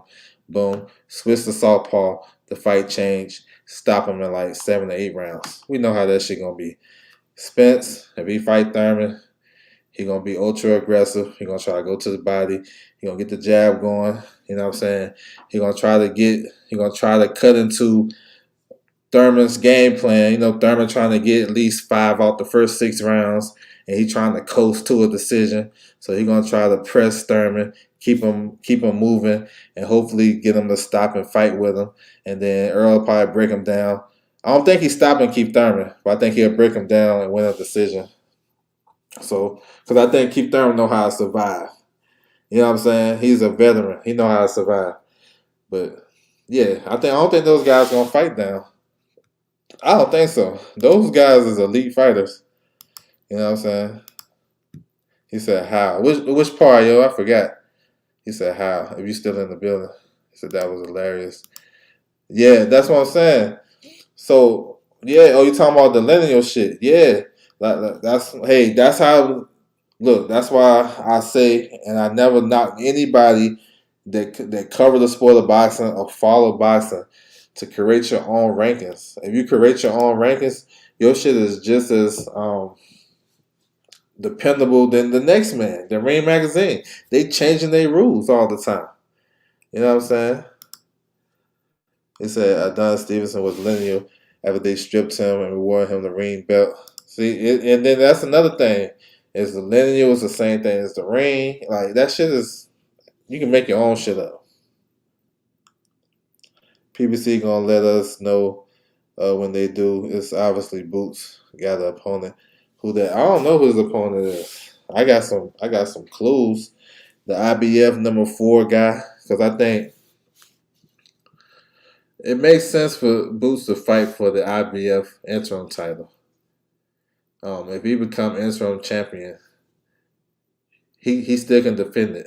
He got a year to defend it before they call for the mandatory. So that's a loophole, and a lot of people, like, that's what I'm saying. We gotta get into these sanctioned bodies and reading their rules. It gives PBC it gives them more time. You know what I'm saying? If Spence want to do other stuff and go for undisputed and shit like that, then have Boots fight for the interim title, and then he got a year to defend it. So after that year over with, they're gonna order the IBF mandatory. So that's how that shit work. Interim titles actually it just give the champion the opportunity to do what they want to do to make big fights. Look at Joe Joyce. They didn't even. He supposed to be. I was thinking he was gonna be first for Usyk. Now he's like 3rd. So it kind of give the champion leeway. My man Cal in the building, what's good with you, bro? Salute. He said, what make you think, based on Bud competition, he can beat Earl? It's based on his skill set. You know what I'm saying? And if you look at the competition, it's really not that crazy when you really think about it. You know what I'm saying? It's really not that. If that's what he got left to fight, then how you gonna judge it off anything else? You know what I'm saying? We all know he was on the outside looking in, no matter what anybody say. You know what I'm saying? And if you look at Bud as a fighter, you know that he's elite, just like Earl is. So that right there really not a good cause, because he know how to adjust in a big fight or in championship fights better than most guys. Most guys that's champions know how to do. And we know just with both guys having that mentality Did they really want to get that man up out of there? Bud and Spence, you know it's gonna make for a good fight. So hell yeah, it's gonna be competitive. And the reason why I say that too, all the top guys that fought each other in the welterweight division on the PBC side, all the fights except for one was like close, real close. The only one that wasn't close was Spence and Danny. Ugas versus Porter, close. Porter versus Danny. Porter versus Keith. Keith versus Danny. Bud versus Porter. Porter versus Spence. All those fights was right there. So if you saying what competition he faced is going to give you to ask me how can he beat Spence, look at the Porter fight. They both had struggles in the Porter fight. One stopped them and one didn't. You know what I'm saying? So that to me, only one that really came up short in a big fight and when the top welterweights fighting was Spence versus Danny.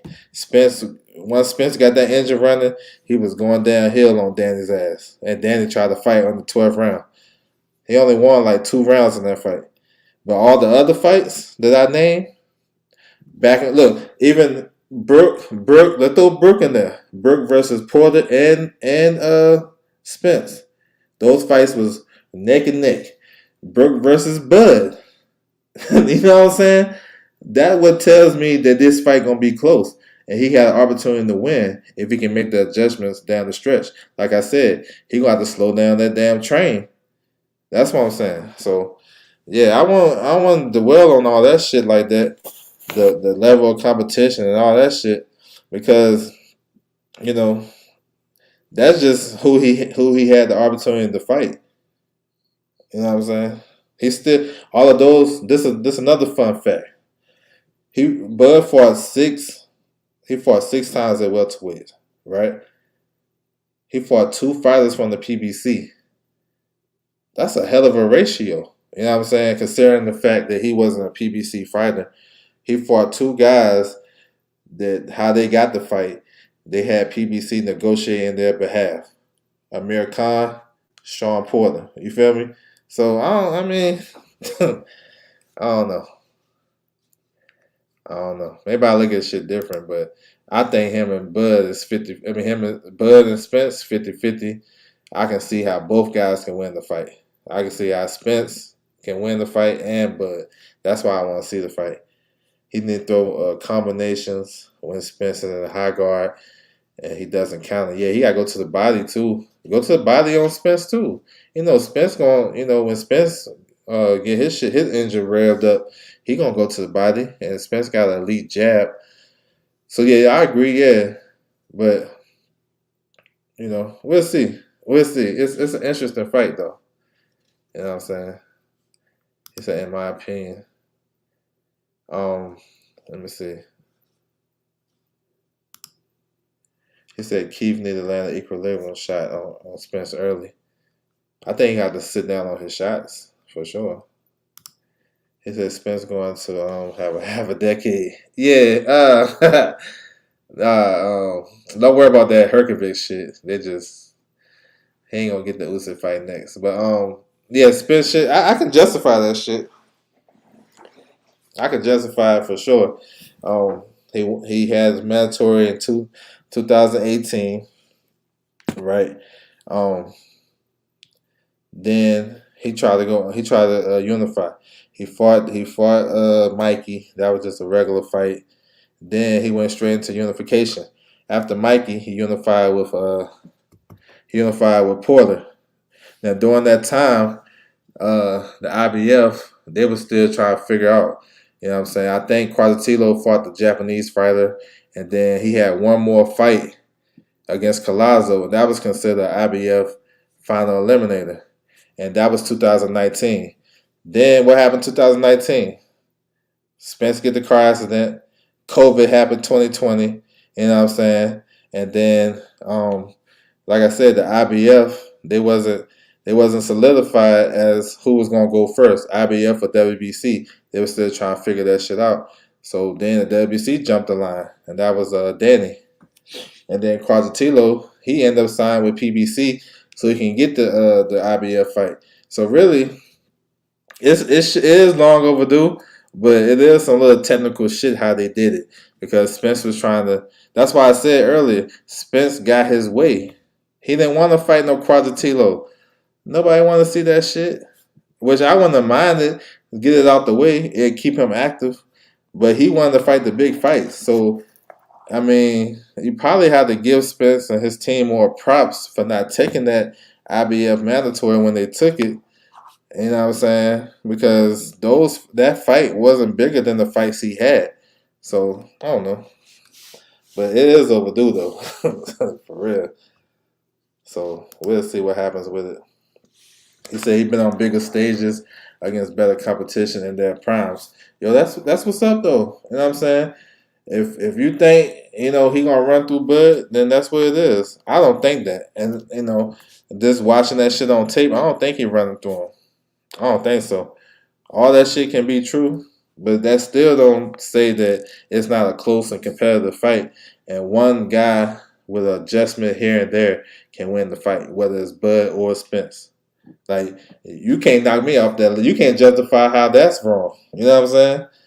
You know what I'm saying? Whether he fought guys that's elite and all that shit at their prime, it still don't matter because both guys is 1-2.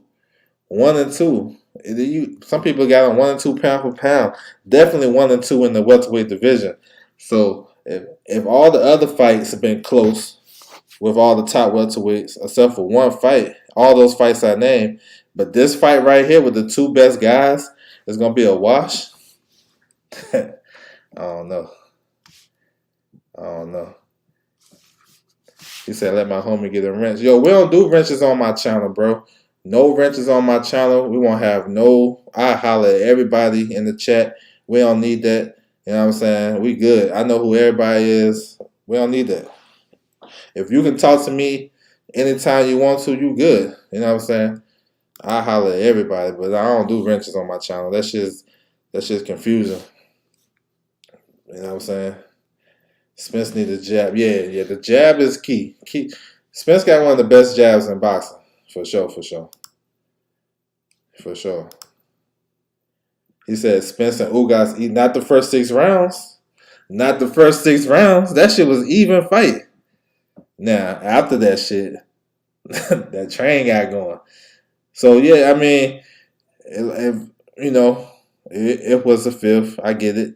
But you can't tell me those first 6 rounds wasn't even, or at least 4-2. It was competitive. But when a guy get his face broke, there's only so much you can do. So I mean, we can go back and watch that shit.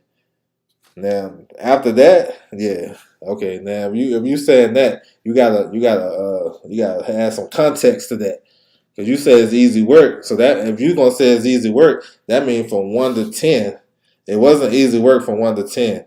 It may be, if you say it was easy work from 7 on, okay, I got you. I'll just go to the next. I go to the next one. Again, Styles make fights. I like your takes upon super fight. I mean, shit, Styles is making fights in all those top welterweight fights. You know what I'm saying? Styles was making fights in all those other welterweight fights. So how Bud's style not gonna work with Spence and make the fight more competitive? You know what I'm saying? Amir Khan was on PBC when he fought Bud. He was they negotiated for him. They helped him negotiate. Y'all don't know that they used that Danny when they were top ranked, offered Danny $3 million for Spence, or they offered him a fight. That was the leverage for Amir Khan to come in and get his 7. They leveraged that shit. Yeah, Al Hammond don't advise him while he was negotiating to get the Bud fight. That's a PBC fighter. If Al Hammond and I don't care if you're on a different platform, if Al Hammond got anything to do with your negotiation, you with them. You know what I'm saying?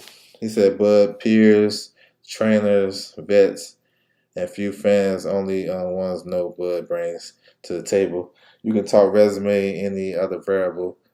Yeah, I don't think that resume should mean nothing if you 1 versus 2. I don't think it really mean nothing. I don't think it do. Now, it stands in the fight that can sway you one way or the other. Like if he's trying to hold Spence, I don't Spence. He fights out the clinch. How he was holding Porter in the fight, turning him and stuff like that. I don't know if he's gonna be able to hold Spence like that. So that's one thing to look at. But to say that he wouldn't have success in the fight against Spence because he ain't fought the competition, that's just a lack of. I don't know what that is. I don't know. We got to do better with that because I don't know. Like I said, all those top welterweight fights that I named, all those fights was competitive. Except for the Danny and Spence fight, that shit wasn't competitive from start to finish to me. Hit Crawford's in the arms. Yeah, touch him up, man. He said, "What you think about the new signing, Brian Norman, top rank? The only 147 pounder. They got Jahad Tucker too. I like the signing.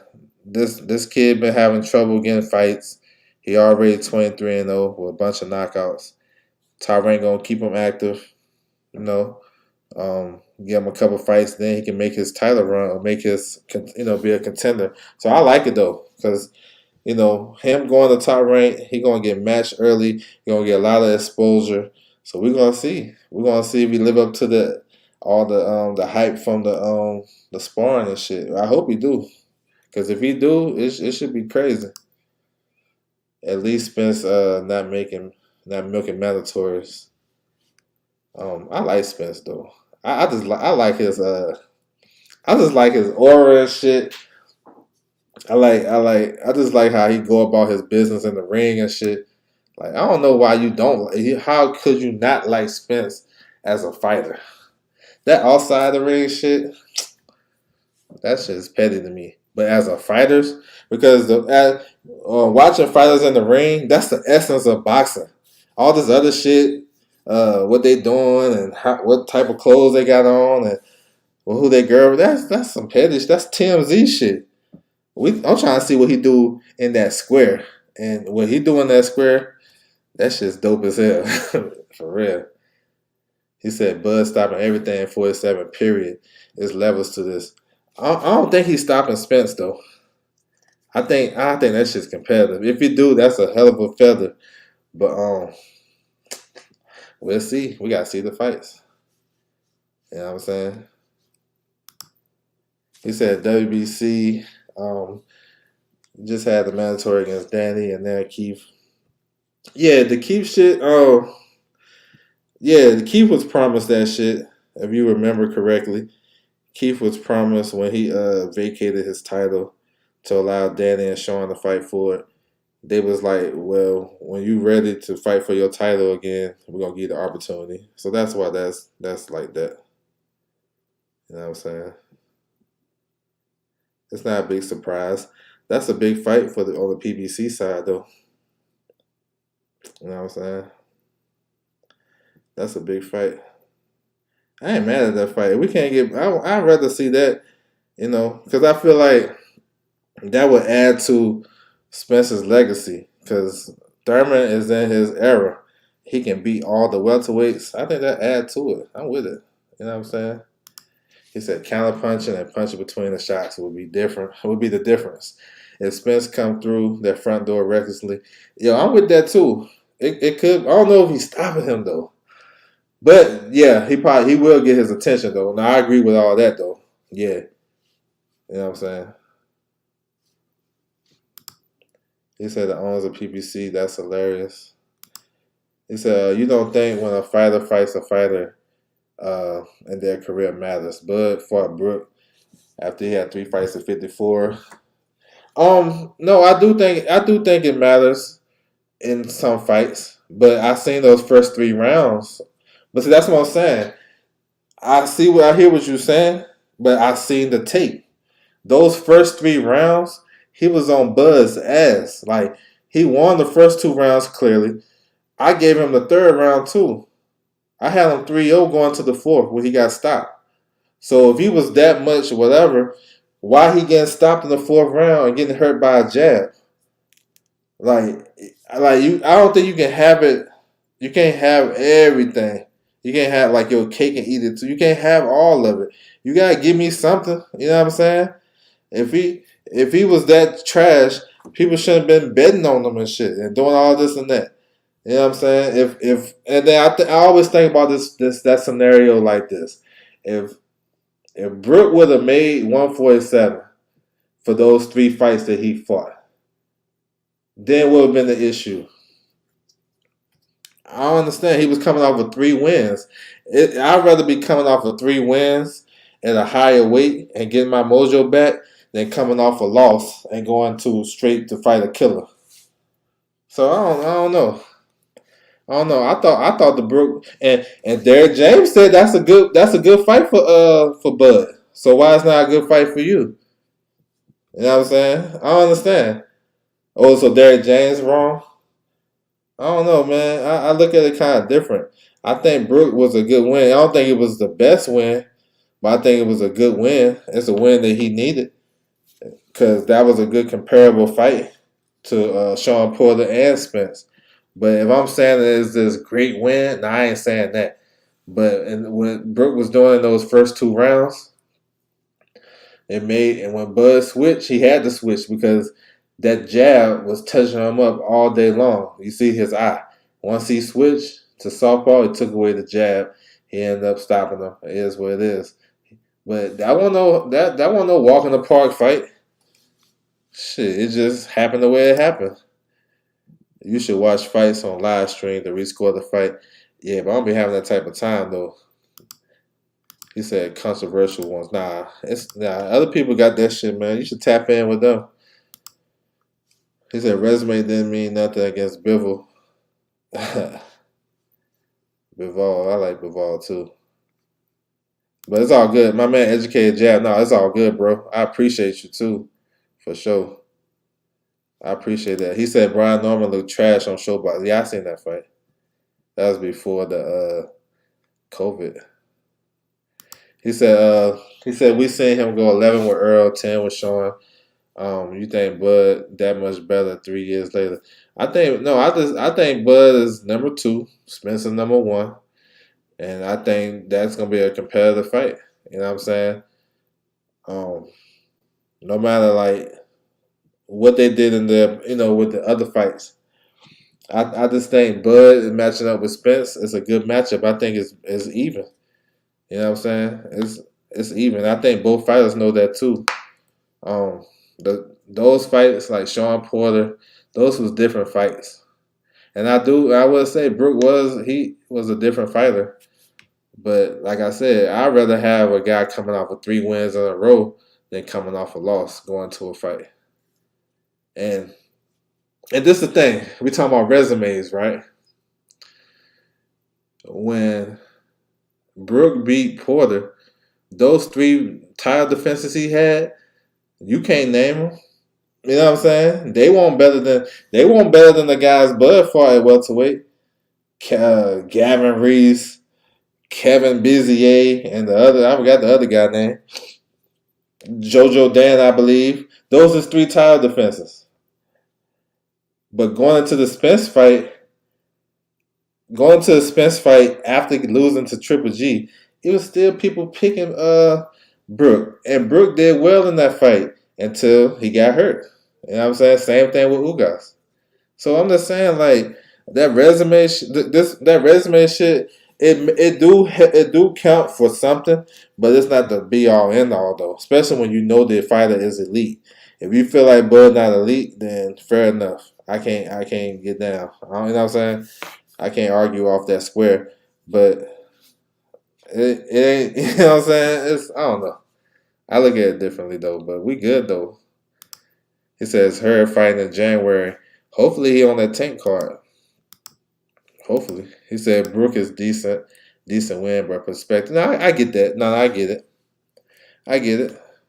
I think, but see, I think so. I think this. If you look at this perspective in that too, if Brook was coming back down to face Danny, then that win would have been more credible because but if he fighting Bud, and we know, man, and let's keep it a buck.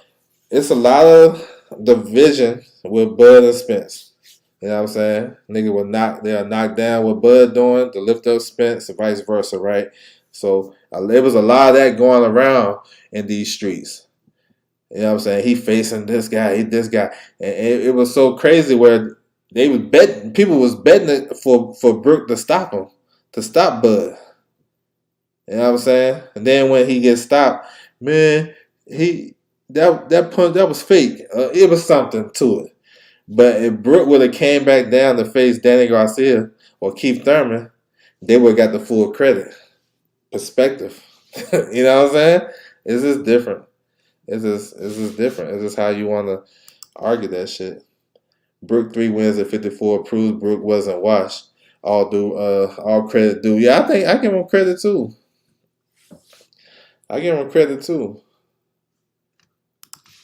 Because I thought he was doing good in that fight. He said how Crawford could have fought better right-handed against Brook. Oh man, he wasn't. I don't think he was seeing the jab. Maybe Brook was switching up his jab, switching up the speed. That was the thing. He couldn't see the jab as clearly, or he couldn't get it tracked down or time it, being in the right hand position. You know what I'm saying? So he probably could have just kind of try to jab with him. You know what I'm saying? Or try to counter Brook's jab, but I guess he didn't feel comfortable. So you know what I'm saying? Don't let thrown out by security all shit. He said, "You gonna buy?" Yeah, yes sir, yes sir. I look, listen, yo. When you ask me questions like that, it's already paid for. Yo, I brought Casemiro this morning. Casemiro fought in Korea. I brought that shit. I'm buying the fights and supporting the fights now. Like all the pay-per-views, we buying them, we supporting them. So yeah, I'm getting that shit for sure. I got my devices already set up. I think Bud used a southpaw for defensive purposes. I mean, he went defensive in that 10th round with Porter when they told him he was down. That wasn't no defensive purpose right there, my bro. He got his ass on that one. Macaulay Culkin went the distance. You talking about Formella? He went the distance with Conor Ben too, and we have to question Conor Ben now because you know what I'm saying.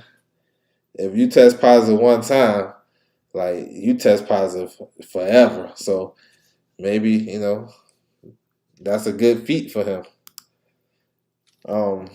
They picking Brook based off his resume. What resume? He got one credible win on his resume before he fought before he fought Bud, and that's Sean Porter, and that was a hug fest. That was a hug fest. That fight, that's not a pleasing fight to watch. Who else did he beat? Oh, you giving him credit for losing to Triple G? He exposed Triple G a little bit and made Canelo want to fight him. Like, that's the Razor Ruddock syndrome. They tell HBO told me when I was a kid, because I'm gonna take ownership.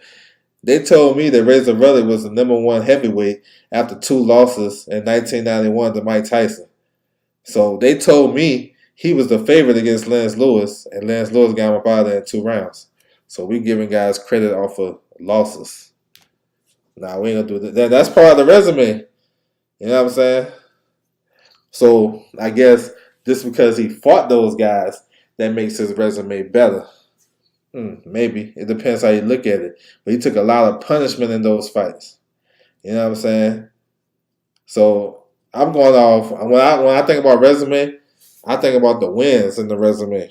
Then I think about the losses. I think the losses does help though, especially if you give a good close competitive fight and he was doing okay. So I don't know. It is what it is though. He said he dropped 13 pounds too. Yeah, it was all muscle. Yeah. He said he dropped 7 pounds. He fought at 150 for one of those fights. above when he was making his comeback. Brook dropped 13 pounds for Spence. Yep, and he came back. He had a shorter layoff than Spence. Spence fought August 2016, and then Brook fought Triple G September 2016. So he actually came back to the ring quicker than Spence. That's another one too. But that was a hell of a fight, though. That was a hell of a fight, and I was happy as hell when Spence won that fight. Here's the 147 educated jab. He said, "You think Bud could have parried the jab and landed the left hook? Maybe. He probably could. I mean, he could have did some of that, hook to the body, or I like to see him kind of time that jab and shoot a right hand over the top. I would like to see him do something like that." He said, "Still dropped 13 pounds. I got you. You brought that shit was on ESPN Plus. Well, I guess you can say that because I got ESPN Plus for the year. So yeah, I brought it, but it was. I guess you can say it was free because that shit already been paid for. So however you want to look at that, but that wasn't on pay-per-view. Well, for the UK it was. Porter was already hurt and wounded. Yeah, I heard that. I heard that story. I heard that. I heard all that shit going around. I mean, Dan Garcia. I mean, we're gonna say that he was going through mental, you know what I'm saying, mental health issues when he fought Spence. You know what I'm saying? So we gotta take away the credit. You know what I'm saying? It goes around, bro. All these guys going through some shit. You know what I'm saying? All of them going through. But I ain't gonna do that though. I ain't gonna take away Spence credit for what he did to Danny. He shut that shit down. Like I'm not gonna take away Bud's credit for stopping Porter. Cause if he was injured, he had a hell of a damn poker face. Cause he was athletic in that fight. He was in some parts of that fight, he was making Bud fight faster than he wanted to fight. He was using the angles and shit. He didn't look hurt to me, but hey, I'm not gonna say he hurt to take the credit from Bud, because I won't do that to no other fighter. You know what I'm saying? That's just me. Carson Jones, yeah, I remember that fight. Those were some good fights though. He said Porter pushed Bud, thinking he would want real smoke. We see what happened. Bud wanted Earl, but Porter roadblock was present. Man, I thought that fight made the most sense. I wasn't looking at it like that. I thought it made the most sense at the time. You know what I'm saying? But he said the boy might be chinny. Now his legs are like Ortiz. Yeah. Damn. Man, props to him though for getting back up and winning that fight though. Educated jab, your 3 wins. I got you. He said Bud had him hurt and wounded about time Bud switched southpaw. Oh, you talking about something else? Oh, okay. I thought because no, it was rumors going around that Porter came into that fight with a leg injury. You know what I'm saying? I don't know if you heard that one. He said Bud had him hurt wounded about that time Bud switched to southpaw. But Bud fought southpaw the whole fight basically after the second round. Bud was fighting southpaw the whole fight after the second round. So I got you. He said you watch Casimir. Yeah, bro. He might be disqualified if it get reviewed. Man, I don't know, bro. That seemed like that dude was acting, but in my opinion, it looked like he was acting. You know what I'm saying? But if he get disqualified, that's crazy. Damn. I don't even know what to say, man. That shit was just crazy. The same Porter. Okay, you talking? Excuse me. Styles made fights. Porter still has something left.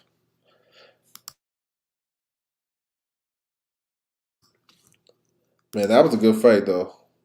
He said Virgil ducked Bud after beating Hooker. Man, I don't know about all that. I don't know about all that.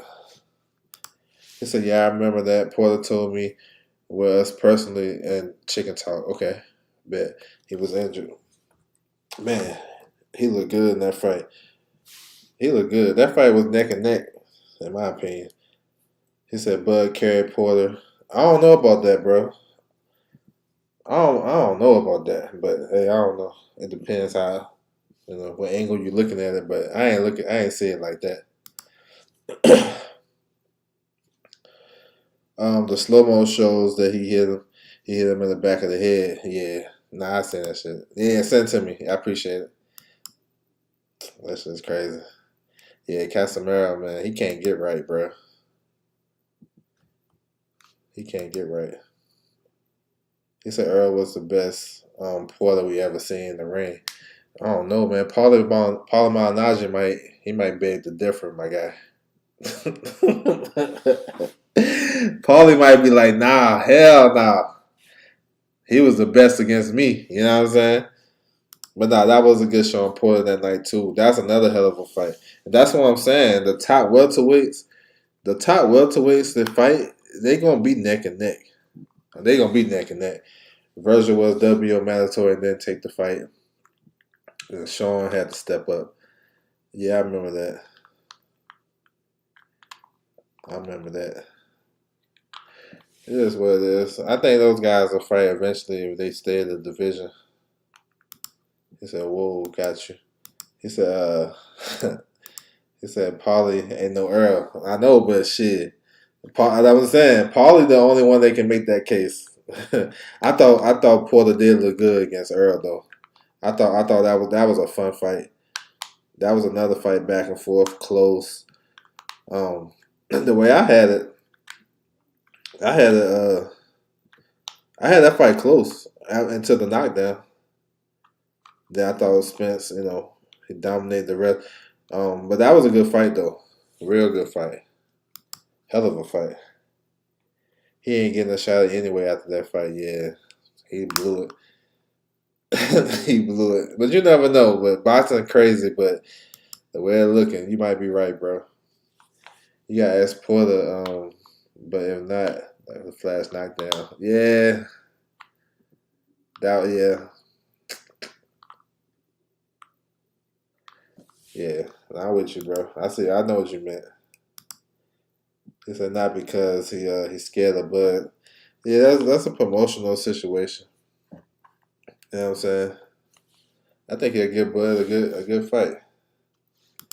You know what I'm saying? So yeah, all this shit, like a lot of this stuff, it's just y'all opinions, yo. I can't never knock nobody's opinion. You go back and forth all day long. Paul Butler, how can he beat anywhere? He gotta get his jab going. That's one thing. That's a start and finish to everything. He gotta get his jab going. He had to use his legs. He don't gotta be running, but he gotta use his legs and don't sit and trade. You know what I'm saying? Tie up anyway. He don't like to fight on the inside. Tie him up. You know what I'm saying? If you want to dig to the body, dig to the body. But you gotta fight at your pace, and you can't get into no like he can't get into like a situation where he's trading with anyway. He gonna lose that. You know what I'm saying? So he gotta use his jab. You know what I'm saying? When he get too close, tie him up, spin him, box. He gotta be real precise and try to shoot some shit off of that when he get comfortable. But he gotta get the jab going, man. I think he's a competent enough to make it a couple of rounds. You know what I'm saying? But that's a hard fight, bro. I'm just reaching for straws because eventually the speed of Inoue is going to catch up with him. That's why it's hard to try to get him to see ways for him to win. But definitely get the jab going, use his legs. You know what I'm saying? Try to, funny as this sounds, kind of try to time anyway. You know what I'm saying? When he throwing his shots. You know what I'm saying? You beat speed with timing. But I don't know, bro. That's an uphill battle. He said Porter at his own game got work. Yeah. So I don't know about he got work. He got dropped. That was a close fight, bro. Oh man. Those adjectives, bro, those just be getting me. Because I think about getting work when you just get dominated. Like, you don't win no rounds. You know what I'm saying? I don't know. I think, man, Porter made him fight that fight. I ain't going off that shit. So he gonna fight Buzz fight, stand on the outside boxing. He ain't gonna do that shit. He gonna try to get inside and go to the body and get that jab going and try to rough up Bud and make him fight. Make him fight with him. You think he gonna be standing on the outside, throwing a jab, moving, you know what I'm saying, pot shotting, jabbing, counter punching. Nah. I don't believe that shit. Porter made him fight like that. And he just proved that, he can fight in the trenches like that. And he just got the best of him down the stretch. Yeah, no, for sure. We need to see that shit. Earl's face agrees with me. If Bud touches Earl, we'll see. A lot of effective aggression, but Porter ultimately got led into the ropes, realizing he couldn't handle the bigger man for long. Yeah, that was a good fight though. I don't know. I don't buy that shit. I'm gonna fight Porter. That to me, that sounds dumb as hell to me. I'm gonna fight his fight to make it interesting. I'm gonna beat him at his own game. But him doing that, he went life and death. When he could have made the shit simple. Boxing, he could have used his jab from the outside, fight when he wanted to fight. You know what I'm saying? He started to do that in stretches of the fight, but he ain't have to be that close to Porter. He could have kept his range and distance and beat him with the jab. But I don't believe that because now I don't know. I don't know. I don't believe that part though. Excuse me, push him to the ropes. But he got to have some type of power to do that. You know what I'm saying? If he try, I don't know. I don't know about pushing to the ropes or whatever. Maybe, but I don't know. That's a hard fight, bro. That's damn near 101 type shit. What happens at the most if it wakes Buzz up and ushers the beginning of the end, like Mean Machine? I mean, that's possible. We'll see. We'll see. You need to use some angles. Brooks' jab not inferior to Earl's. Nah, both of them got good jabs. Casemiro 34 already. He wasted his prime. Yeah. Yeah. He came out and punched old boy in the mouth. Big Fish was like, oh, snap. Alrighty, let me get to mine. Napoleon. Oh, you talking about them. I don't think it's going to be next. I don't think it's going to be next. I think Estrada may try and get the winner between Ioka and Franco. And Chocolatito, I'm not sure. I'm not sure with him. Whatever it takes, Crawford has it in the toolbox. I can't say that for anybody else. Casemiro fading. Yeah, he is. He said being physical in the clinch for Butler. Man, I want to see that shit, bro. Earl Spence and Bud Crawford. That shit gonna be crazy. That shit gonna be crazy, yo. No matter how you cut it. But look, I think the fight is like at the highest point now. Because of this whole thing is at the highest point. It's so much hype around it now. So women's boxing real fast. I hope we get the fight. Yeah, me too. Team Yoka chasing super bad. I don't know about that shit, yo. Like that shit sound good. That sound like some type of ploy to that.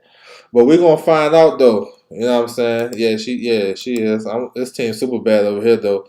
We're gonna find out because she got 10 days to let the WBO know which belt she want to keep, 105 or 108. So, okay, you saying she's chasing super bad, right? So So you telling me she's gonna tell the WBO, I'm gonna keep my 105 belt instead of the 108. I'm gonna keep the 105 because I'm chasing super bad. Okay. So Sinisa, she's gonna face the WBC champion in March. You know what I'm saying? Breaking news, got you. The WBC champion, her name is Tina. I forget her last name. She's from Germany. Tina already beat Yoka, right? So she already beat one of her 2 losses. She fight next week in a combat fight. She win that fight, she gonna unify with Sinisa. So what you saying is true, my man Steph. She should vacate the WBO title at 108, keep her 2 titles at 105, and then once we get the unification between Sinisa and Tina, we can get Sinisa versus with Yoka for undisputed. So if she, I'm gonna follow. I'm gonna follow what you're saying, and she got like a couple more days left to let the WBO know what she want to do. Stay at 108 or 105. So if she vacate the 105 pound, she's not chasing Sinisa Estrada. You know what I'm saying? That's not an indicator that she's chasing her. So I just want to make sure we line that up. This a super bad channel right here. When it comes to Sinisa Estrada, we're gonna rock with her all day. You know what I'm saying? So we're gonna see. And I'm gonna come back to you too. You know what I'm saying? I'm gonna definitely come back to you once I see what decision she gonna make. May the best man win. He said I got Yoka. I got Sinisa all day. Oh yeah, definitely. It's gonna be open. Yeah, this is all day long. You're gonna catch Sinisa Estrada next week. She's gonna be commentating the Manny Pacquiao exhibition fight. You know what I'm saying? And then we're gonna see what happened with Tina. Hopefully she retain her titles. And then March, we get that unification popping. Yes, sir. We on it. We ready. You know what I'm saying? She ain't got no. He said she ain't got no jab. Who that? You ain't watching the right fights. You ain't watching the right fights. And low key, we got a bone to pick with Yoka. We want that fight. Don't get it twisted. Golden Boy did some shady shit, but we gonna save that for the build up. For sure. But we call Lopez. Yeah, she nice with it. But yeah, I'm about to close it down, man. I appreciate you guys. It's been about 2 hours, man. I didn't even think I was on that long. But I appreciate you guys coming through this, rocking with me. You know what I'm saying? I appreciate the time. Y'all can follow me on my social media, scrolling across the bottom. Feel free to tap in. Instagram, L Does Boxing. Twitter, hit me up on there at OverJ. It's all good. Appreciate the love. You know what I'm saying? Been much fun. Yes, sir. So yeah, I'll be back with another pod tomorrow. I might do another live stream. If you guys, if y'all available, feel free to tap in with me. You know what I'm saying? But that's my time, and I'm out.